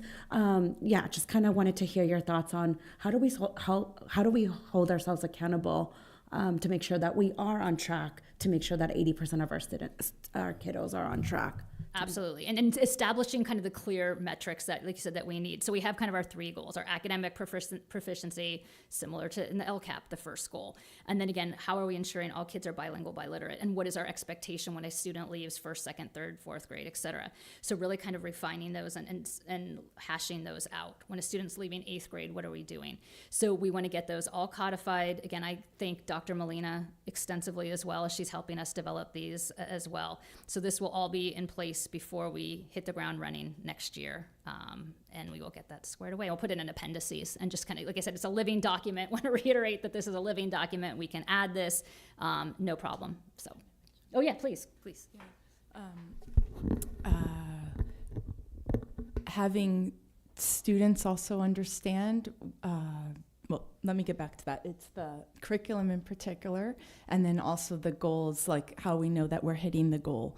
Right now, we don't even have any of our past DLI students yet in high school, but that goal of knowing that we want them to maintain and to actually continue to become more and more academically advanced as they get older has been what has helped us really dig in and not give up on eighth grade, sixth, seventh, eighth grade, and now even stretching through to high school. So when we know that we want people to maintain their interest and their academic growth through high school, there's so many things that students do get involved with in high school. So there's a lot of effort looking at the many pathways, they call it, towards that, and to open that up and continue to maintain it not only at Novato High School, but at San Marin Oaks, other schools as well. So the students and the families knowing what the choices are. At San Jose, there was a lot of effort put in to knowing that a challenge to this year's enrollment in the taught in Spanish elective was the conflict with a lot of other elective choices. So I'm so happy that we were able to work to have for those in DLI, language learners and special education students at San Jose and at our middle schools will have an option of a 7th period PE class. If they take that helps them have the opening. Instead of PE, that can be the period during 1 through 6, can be an elective, and then they can take the second elective, if you want to think of it that way, as the Spanish language arts class. So having the curriculum, the assessments, and helping us know that we're doing what we need to keep people engaged in Spanish and to have different paths of what that can look like. At high school, they may be taking a class at college, College of Marin. They may be going into the STEM program at San Marin, but how do we help continue to do like an individualized language plan and goal plan to keep kids in the program and to have us, even if they've stopped, some stopped this year, but we're making every effort to continue to get them back into 8th grade and into continuing in the high school as well.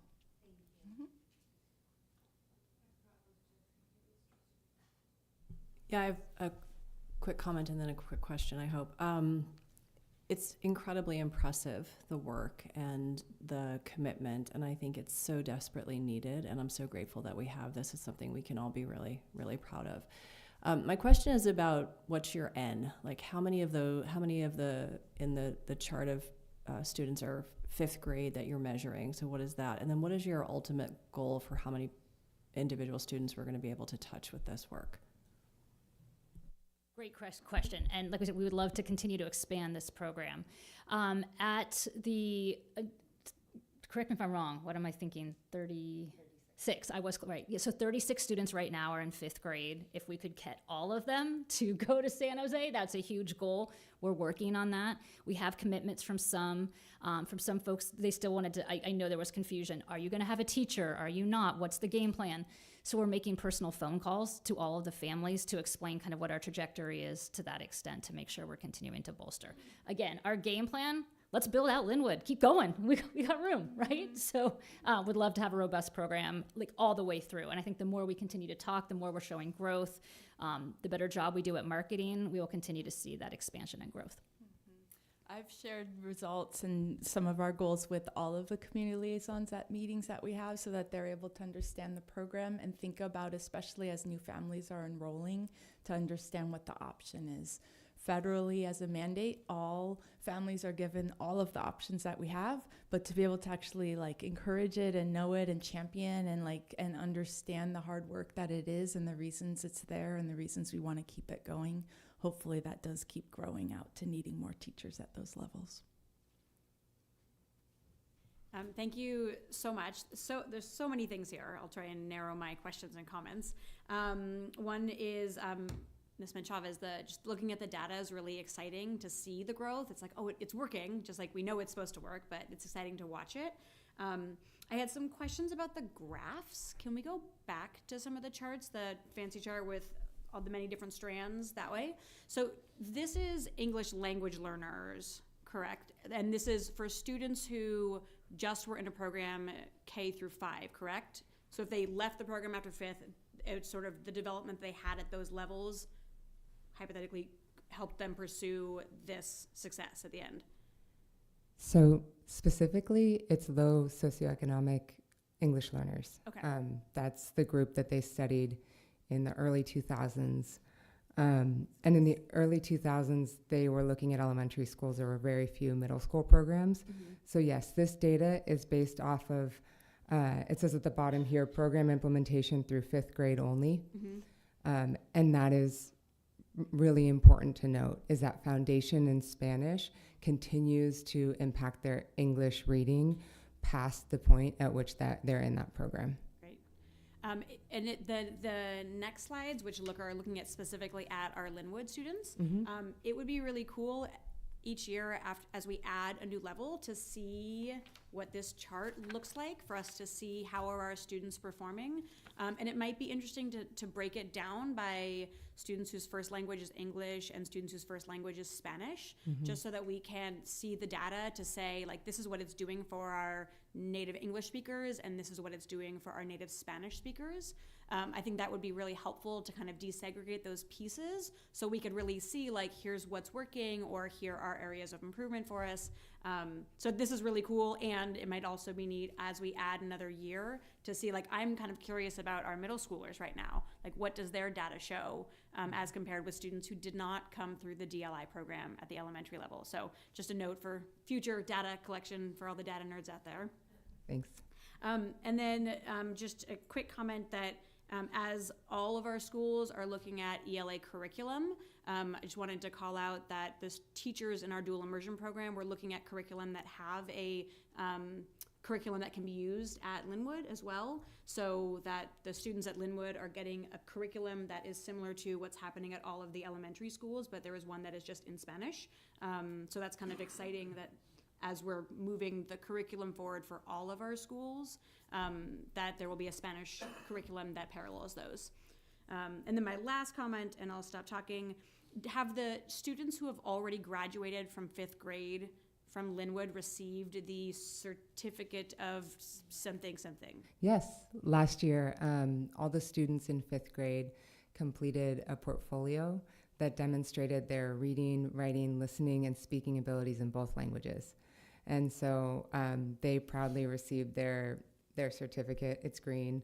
And we talked about how that's just the first step in their journey. And we plan to do that every year. Thank you so much. Okay, we have 3 public comments. We'll go to those now. Erin Ashley, you'll be first, and then Alex, and third will be Cheryl.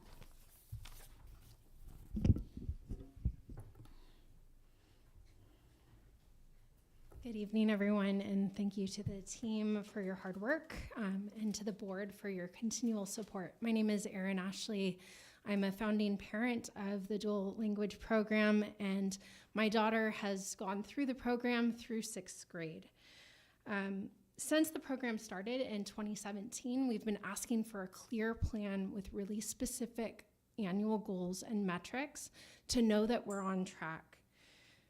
I think one of the issues that parents are having is our definition of goals. So in the presentation we saw what I would describe as intentions. We intend to have our students be bilingual and biliterate. We intend for them to be socioculturally competent. But a goal that's a SMART goal is specific, measurable, achievable, relevant, time-bound. We can know if we're on track. Any big goal that we take on, we need to have a strategy to get there. We need to know if we're on track. I'm not just gonna go run a marathon tomorrow. I need to have a plan to get there, and it's the same with this program. The NUSD Governance Handbook outlines roles and responsibilities for the board and specifically states that the board establishes criteria and indicators used to monitor progress on adherence to policies and goals prior to monitoring. With your unanimous support in 2013, you approved the DI plan to expand the program to serve TK to 8. This includes really clear criteria to review a dual language program in the guiding principles document. Unfortunately, there's never been clear, specific annual goals. And the annual review process that's on the last page of that document has yet to be followed. There was no report on goals last year. There was no report on goals this year. We had the 80% goal that was aspired to, stated in a DI committee, but it does not appear on paper. It's not codified in our systems. This is unacceptable. We need accountability. With a heavy heart, I recently pulled my daughter from the program. The 6th grade program did not have a curriculum, and its culture of learning was absolutely unacceptable. I was not alone. There's less than 10 students in the middle school program. You'll note that there was no data for the middle school, even though this is the 2nd year of the middle school program. There's a real teacher shortage, and I know that this team worked hard to identify teachers, but this issue goes beyond that issue. It's systemic. We need clear vision for learning, a clear plan to select curriculum. We need clear recruitment and retention goals. We need a plan. I was super excited to see that the revised plan is now TK to 12 and that it's including the 7th and 8th grade plan. But I want to know, can I trust this system?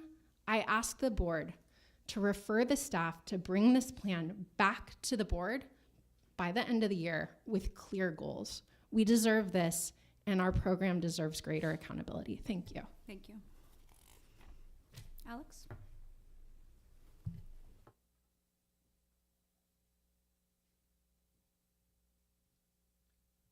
Hi, you guys. I appreciate everything that you have done as well.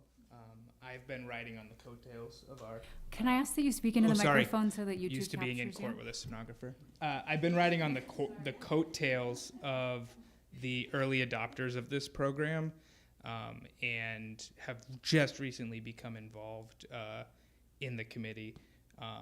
The DLI committee, I've been really excited to see what it's done. We had over 50 parents at our last informative meeting in March. And I think it speaks to one of the core values that I've learned about for the board of collaboration. That being said, part of collaboration, as laid out in the Board of Governance, is challenging others. And so I'm challenging you as members of the board to govern effectively, which is also laid out in the governance as holding the system accountable. I know, not because I work in the field, but because those who do tell me how hard it is right now to hire. When we're talking about the core values that I'm here to address with the board today, those are the values of caring, as laid out of doing as you say and saying as you do, and modeling behavior that inspires trust. In November of last year, I met in that office back there with the DLI committee team and a couple of other involved parents, and we were told that in January, at the first DLI committee meeting at Linwood, there would be goals, but not just goals that would reference the guiding principles document. We were told that was going to happen in January. It did not. We had a second meeting in February. There were no measurable goals brought to the meeting in February. We had a meeting in March. There were no measurable goals that point back to the guiding principles document in March. And we now have a written version of a DLI plan that does not have any goals that point back to the guiding principles document.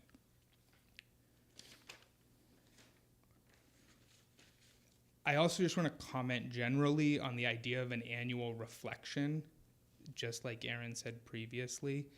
That is, I understand well-intentioned, and I know, I think I've come to know you all. I know that that comes from a good place. To the board, that's not something that you can effectively govern. We're going to reflect on how we did and look at strengths and look at weaknesses and then improve upon it. That is not effective governance.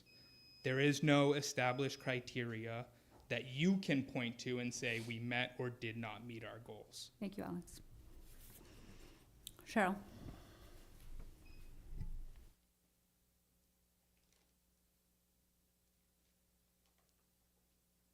Hi. So formal. Hi, Tanya.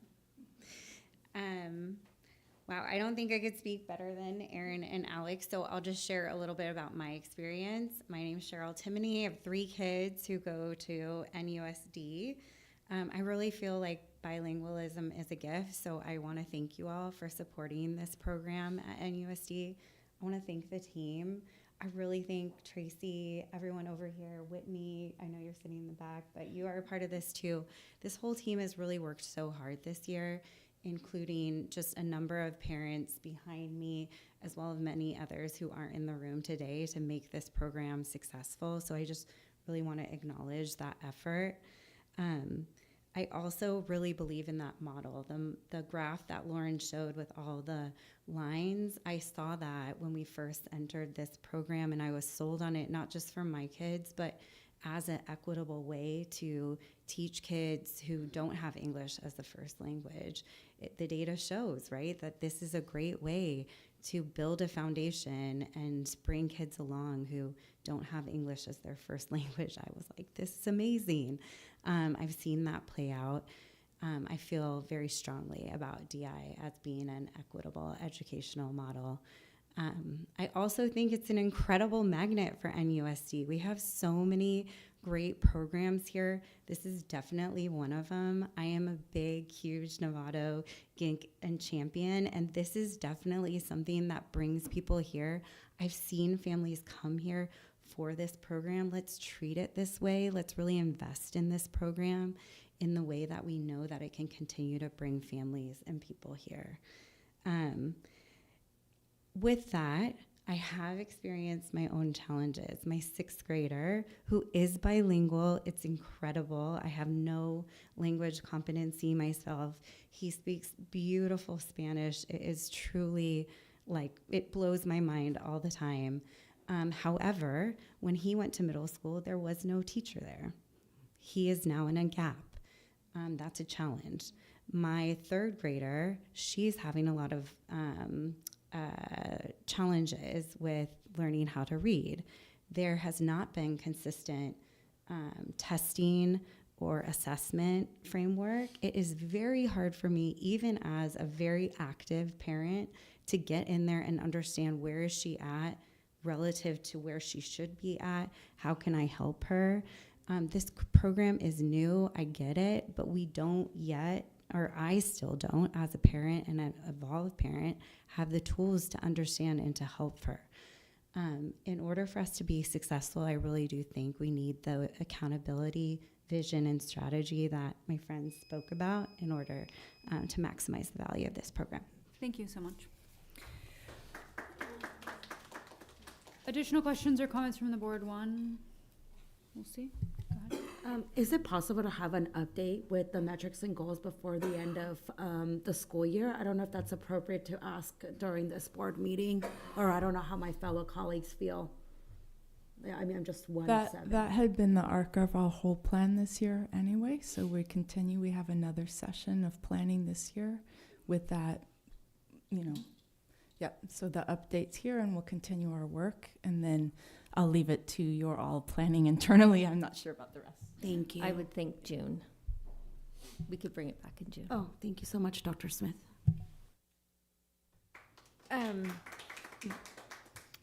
Thank you. And I've just been observing everything and processing. And one of the things, it's not necessarily specific to this program, but, well, it is in a way. The statement that was made about supports, and I used to complain about math because I could never help my kids with the new math, because if I dared say carry that darn one, it was like they didn't want to listen to me. And so what was just mentioned about like supports for parents, again, it's a little bit off topic here, but if you don't speak Spanish, how are you supporting your student or understanding what they're supposed to be learning? Great question. I talked to a lot of TK and kinder parents who are coming in who obviously have that concern. At an elementary school level, the most important thing any parent can do for their child, Spanish-speaking parents at home whose kids are only getting instruction in English, is develop oral language literacy with their children and develop a love of reading in their language. And so that whatever language resource a parent has to offer is valuable for kids. And so as students are learning reading fluency, reading accuracy in one language, they're learning expression that translates really beautifully to the other language. The pieces where we teach pronunciation of different letter combinations and things like that, that happens in school, and that's not something we expect parents to help with. But there's a lot that parents can do to help develop students' ability to express themselves, their listening and speaking abilities in the home language, and even the reading and writing all translate to the other language.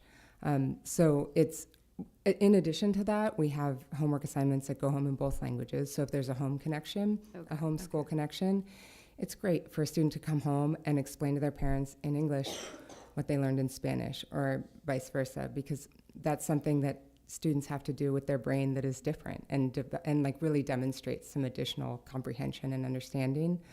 But I mean, that's the overall piece. Things that need to be translated, we send home translated, and the language that all of our families, regardless of the language they speak at home, can offer to their children is so important. That's a shift we made from like the 80s when we said, no, don't speak your language to your kids. We know that's wrong. We know that it only gives them an additional resource to draw from. I was just thinking it is really cool. I would love to learn learning that, and actually it does empower the student because they'll be able to help explain, and that's probably why you see some of that growth too, because it's better if you can explain or help, work with somebody else through something. So that's kind of cool. So, all right, thank you so much for everything that you presented. Okay, great. We'll see you back. Thank you. Our next item is brought to us by Francesca Whitcomb. This is school enrollment and capacity for the 25-26 school year.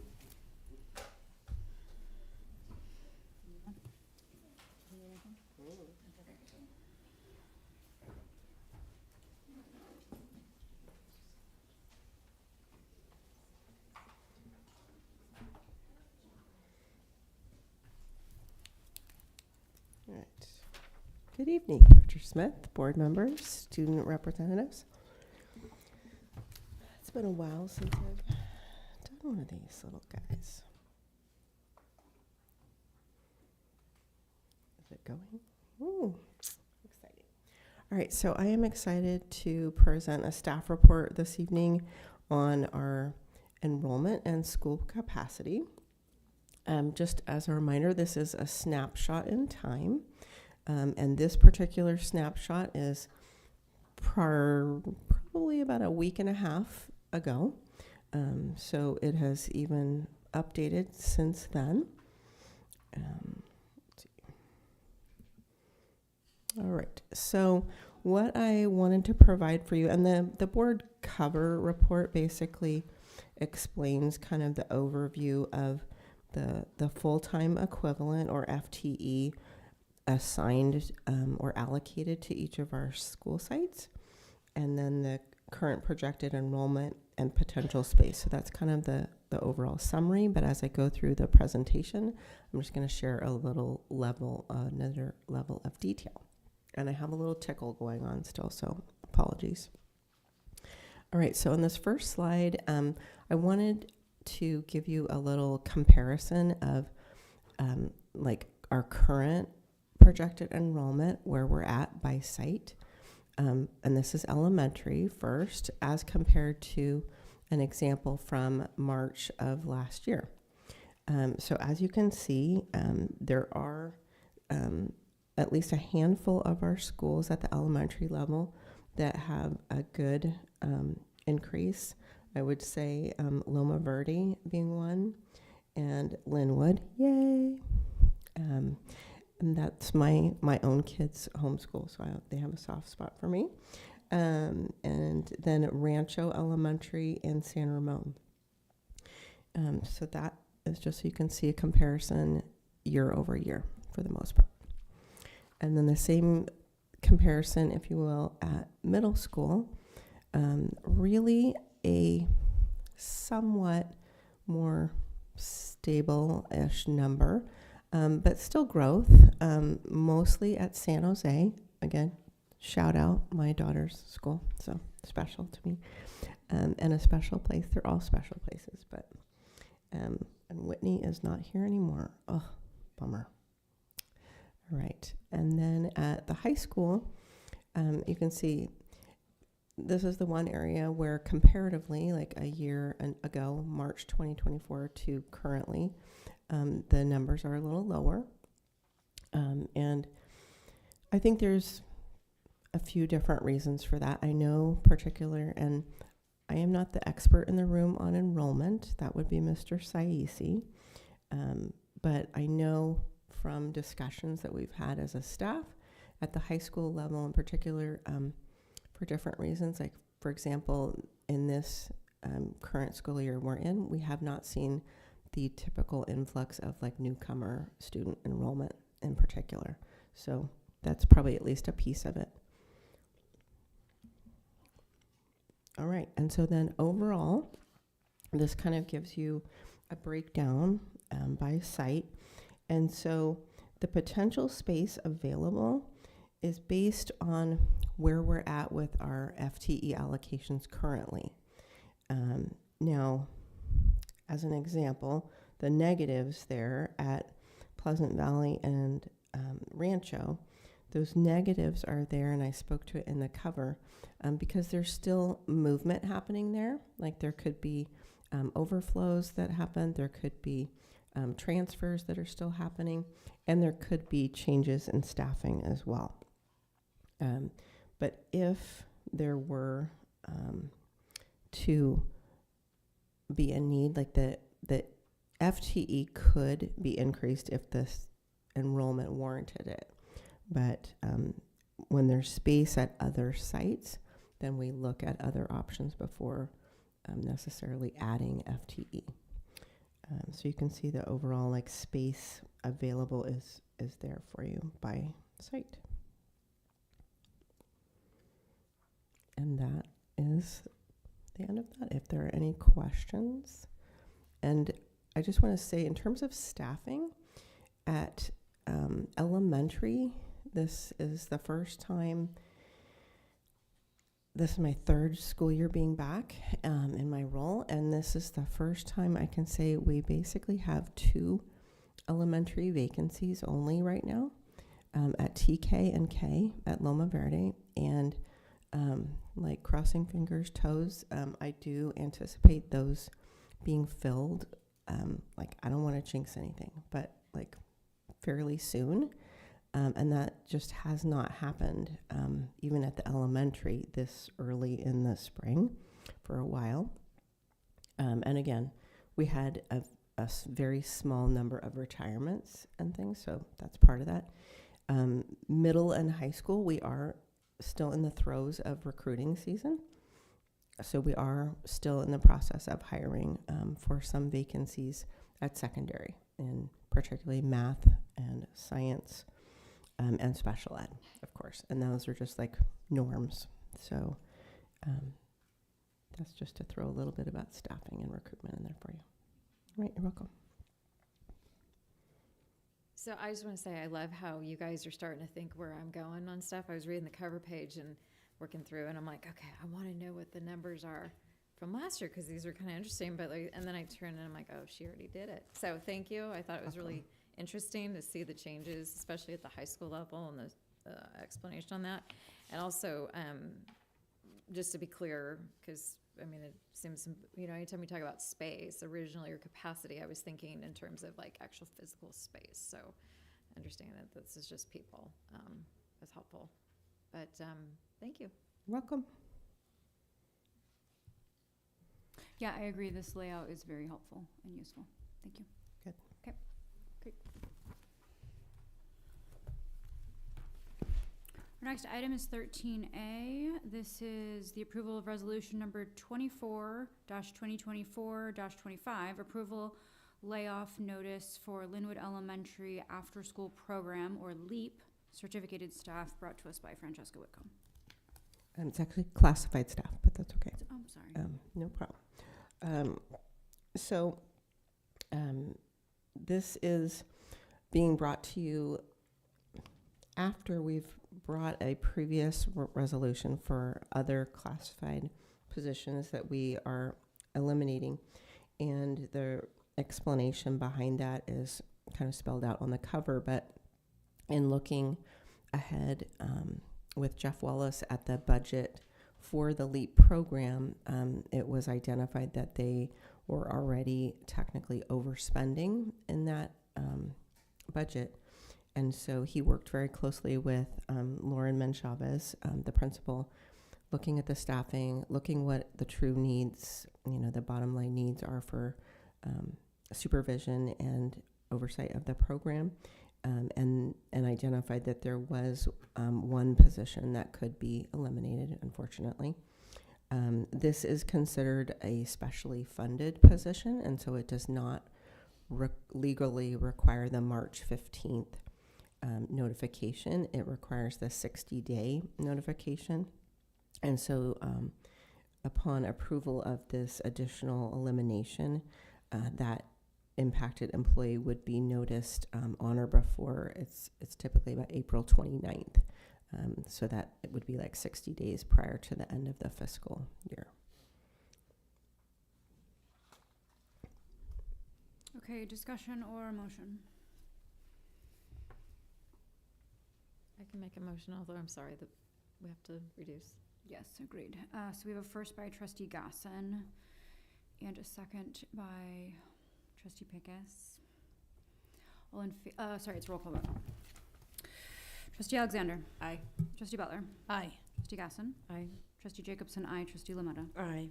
Trustee Mack is out. Trustee Pickus. Aye. Thank you.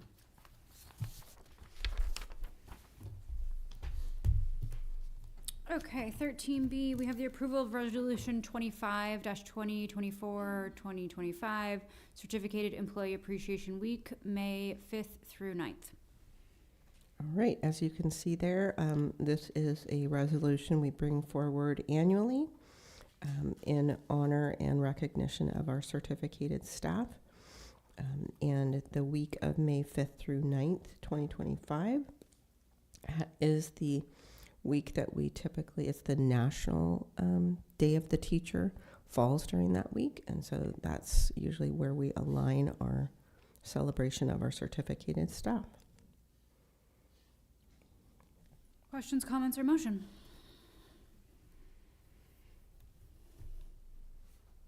Would anyone like to make a motion to accept this wonderful appreciation week? Trustee Lametta, thank you. And would anyone like to have their name on the second for that? Trustee Pickus. Oh, roll call vote. Trustee Alexander. Aye. Trustee Butler. Aye. Trustee Gasson. Trustee Gasson. Said aye. Oh, I couldn't hear you. Sorry. Aye. Trustee Jacobson, aye. Trustee Lametta. Aye. Trustee Mack is absent. Trustee Pickus. Aye. Thank you. Is it getting late? Okay. Next, we have a similar resolution for Certificated Employee Appreciation Week, May 18th through 24th. Classified. Why But- can't I read that word? I don't know. I'm so sorry to all our wonderful classified staff. I apologize. It's quite all right. So, again, this is an annual resolution. We want to call out and draw attention to the fact that we do appreciate our classified school employees. And each year, the California School Employees Association identifies a theme for the week. So I thought you might want to know that this year's theme is Trusted, Inclusive, and United. And their week is typically I want to say it's like that. Oh my gosh, it just left me. I think it's like the third full week of May, because sometimes it's not a full week. So that is why it is the 18th to the 24th, and they do celebrate through Sunday. So, it's a full week. And so I do ask for your approval of this resolution. Trustee Novato with a first, thank you. And Trustee Gasson with a second? Yeah. I was going to actually say something. Okay, well, we have would you like to be the second so then we can move to comments? Yeah. Great. Trustee Gasson with a second, open to comments. I was just going to say I'm really glad that we have these weeks. They're a lot of fun on campus. My kids have a good time with it. I think it's really important, and I actually identified with the theme. I thought that was cool. I don't know if they've done that in the past, but it seems appropriate for the times. Yeah, it rotates every year. It's all a different theme every year. So. Nice. Okay, no other comments? We'll take a roll call vote. Trustee Alexander? Aye. Trustee Butler? Aye. Trustee Gasson? Aye. Trustee Jacobson? Aye. Trustee Lametta? Aye. Trustee Mack is absent. Trustee Pickus? Aye. Thank you.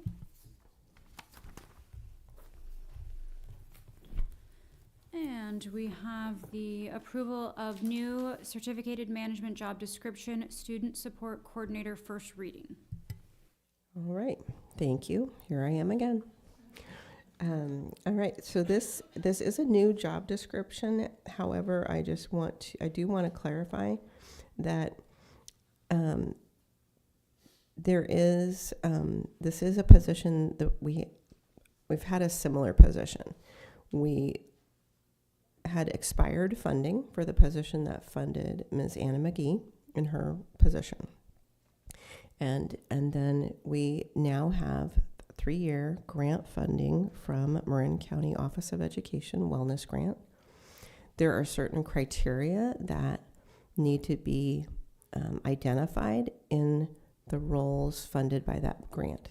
And so that's why we are having to create a new position that is going to provide that support and oversight of the variety of student mental health services and providers that are still going to be continuing on in our district.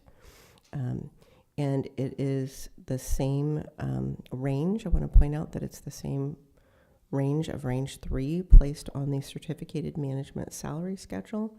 That is a salary range of anywhere from $117,698 to $163,734 annually based on a full-time assignment.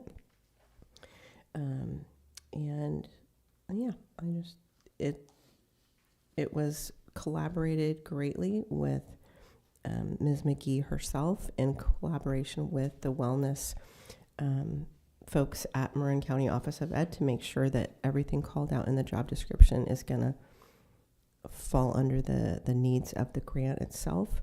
We did make sure to include bilingual Spanish preferred because as we continue forward with this, that is what we always have as a goal, is to have that as a priority. Questions, comments, or motion? This will come back on consent for a second reading. Trustee Pickus. Yeah, just appreciation. This is some creative thinking in order to preserve a really important position in our district. We've lost a lot of one-time funding, and that's shifting our budget a lot. And so, I know that there's been a lot of thought around how do we maintain these important services in our district. So I just wanted to appreciate the team for, trying to see what is available now and how can we still fill that need in our district creatively. So thank you. And I will move to approve if there are no other comments. Thank you, Trustee Pickus. Any second? Trustee Alexander, thank you. Other comments or all those in favor? 6 plus our two student trustees, none opposed. Thank you. So I will plan to bring this back on consent on the May 6th meeting. Under next item 13E, this is the approval of Commission on Teacher Credentialing, Emergency Credential Permit Application for new hires at Novato High School. All right, so this is coming before you as a discussion action item. As noted on the cover there, previously the district had been including, we'd been calling out the fact that an employee is hired on a particular type of permit on our personnel action report, but the credentials analyst at the county office brought to our attention that technically, based on the type of permit, it actually has to come before the board as a separate discussion action item. And so that's why this is now coming before you. We had 2 individuals listed there at the bottom of the cover, but then you have each of their evaluation worksheet, like that portion of the form that we send in with their application.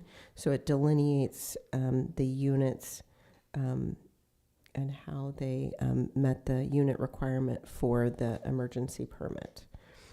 1 in math and 1 in social studies. Thank you. Questions, comments, or motion?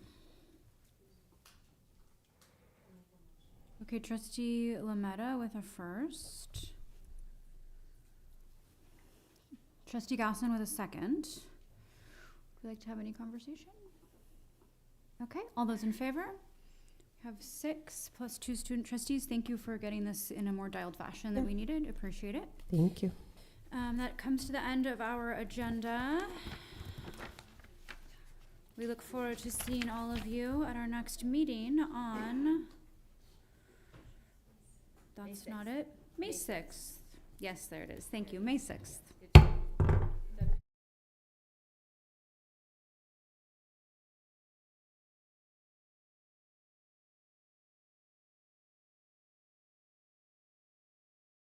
Thank you.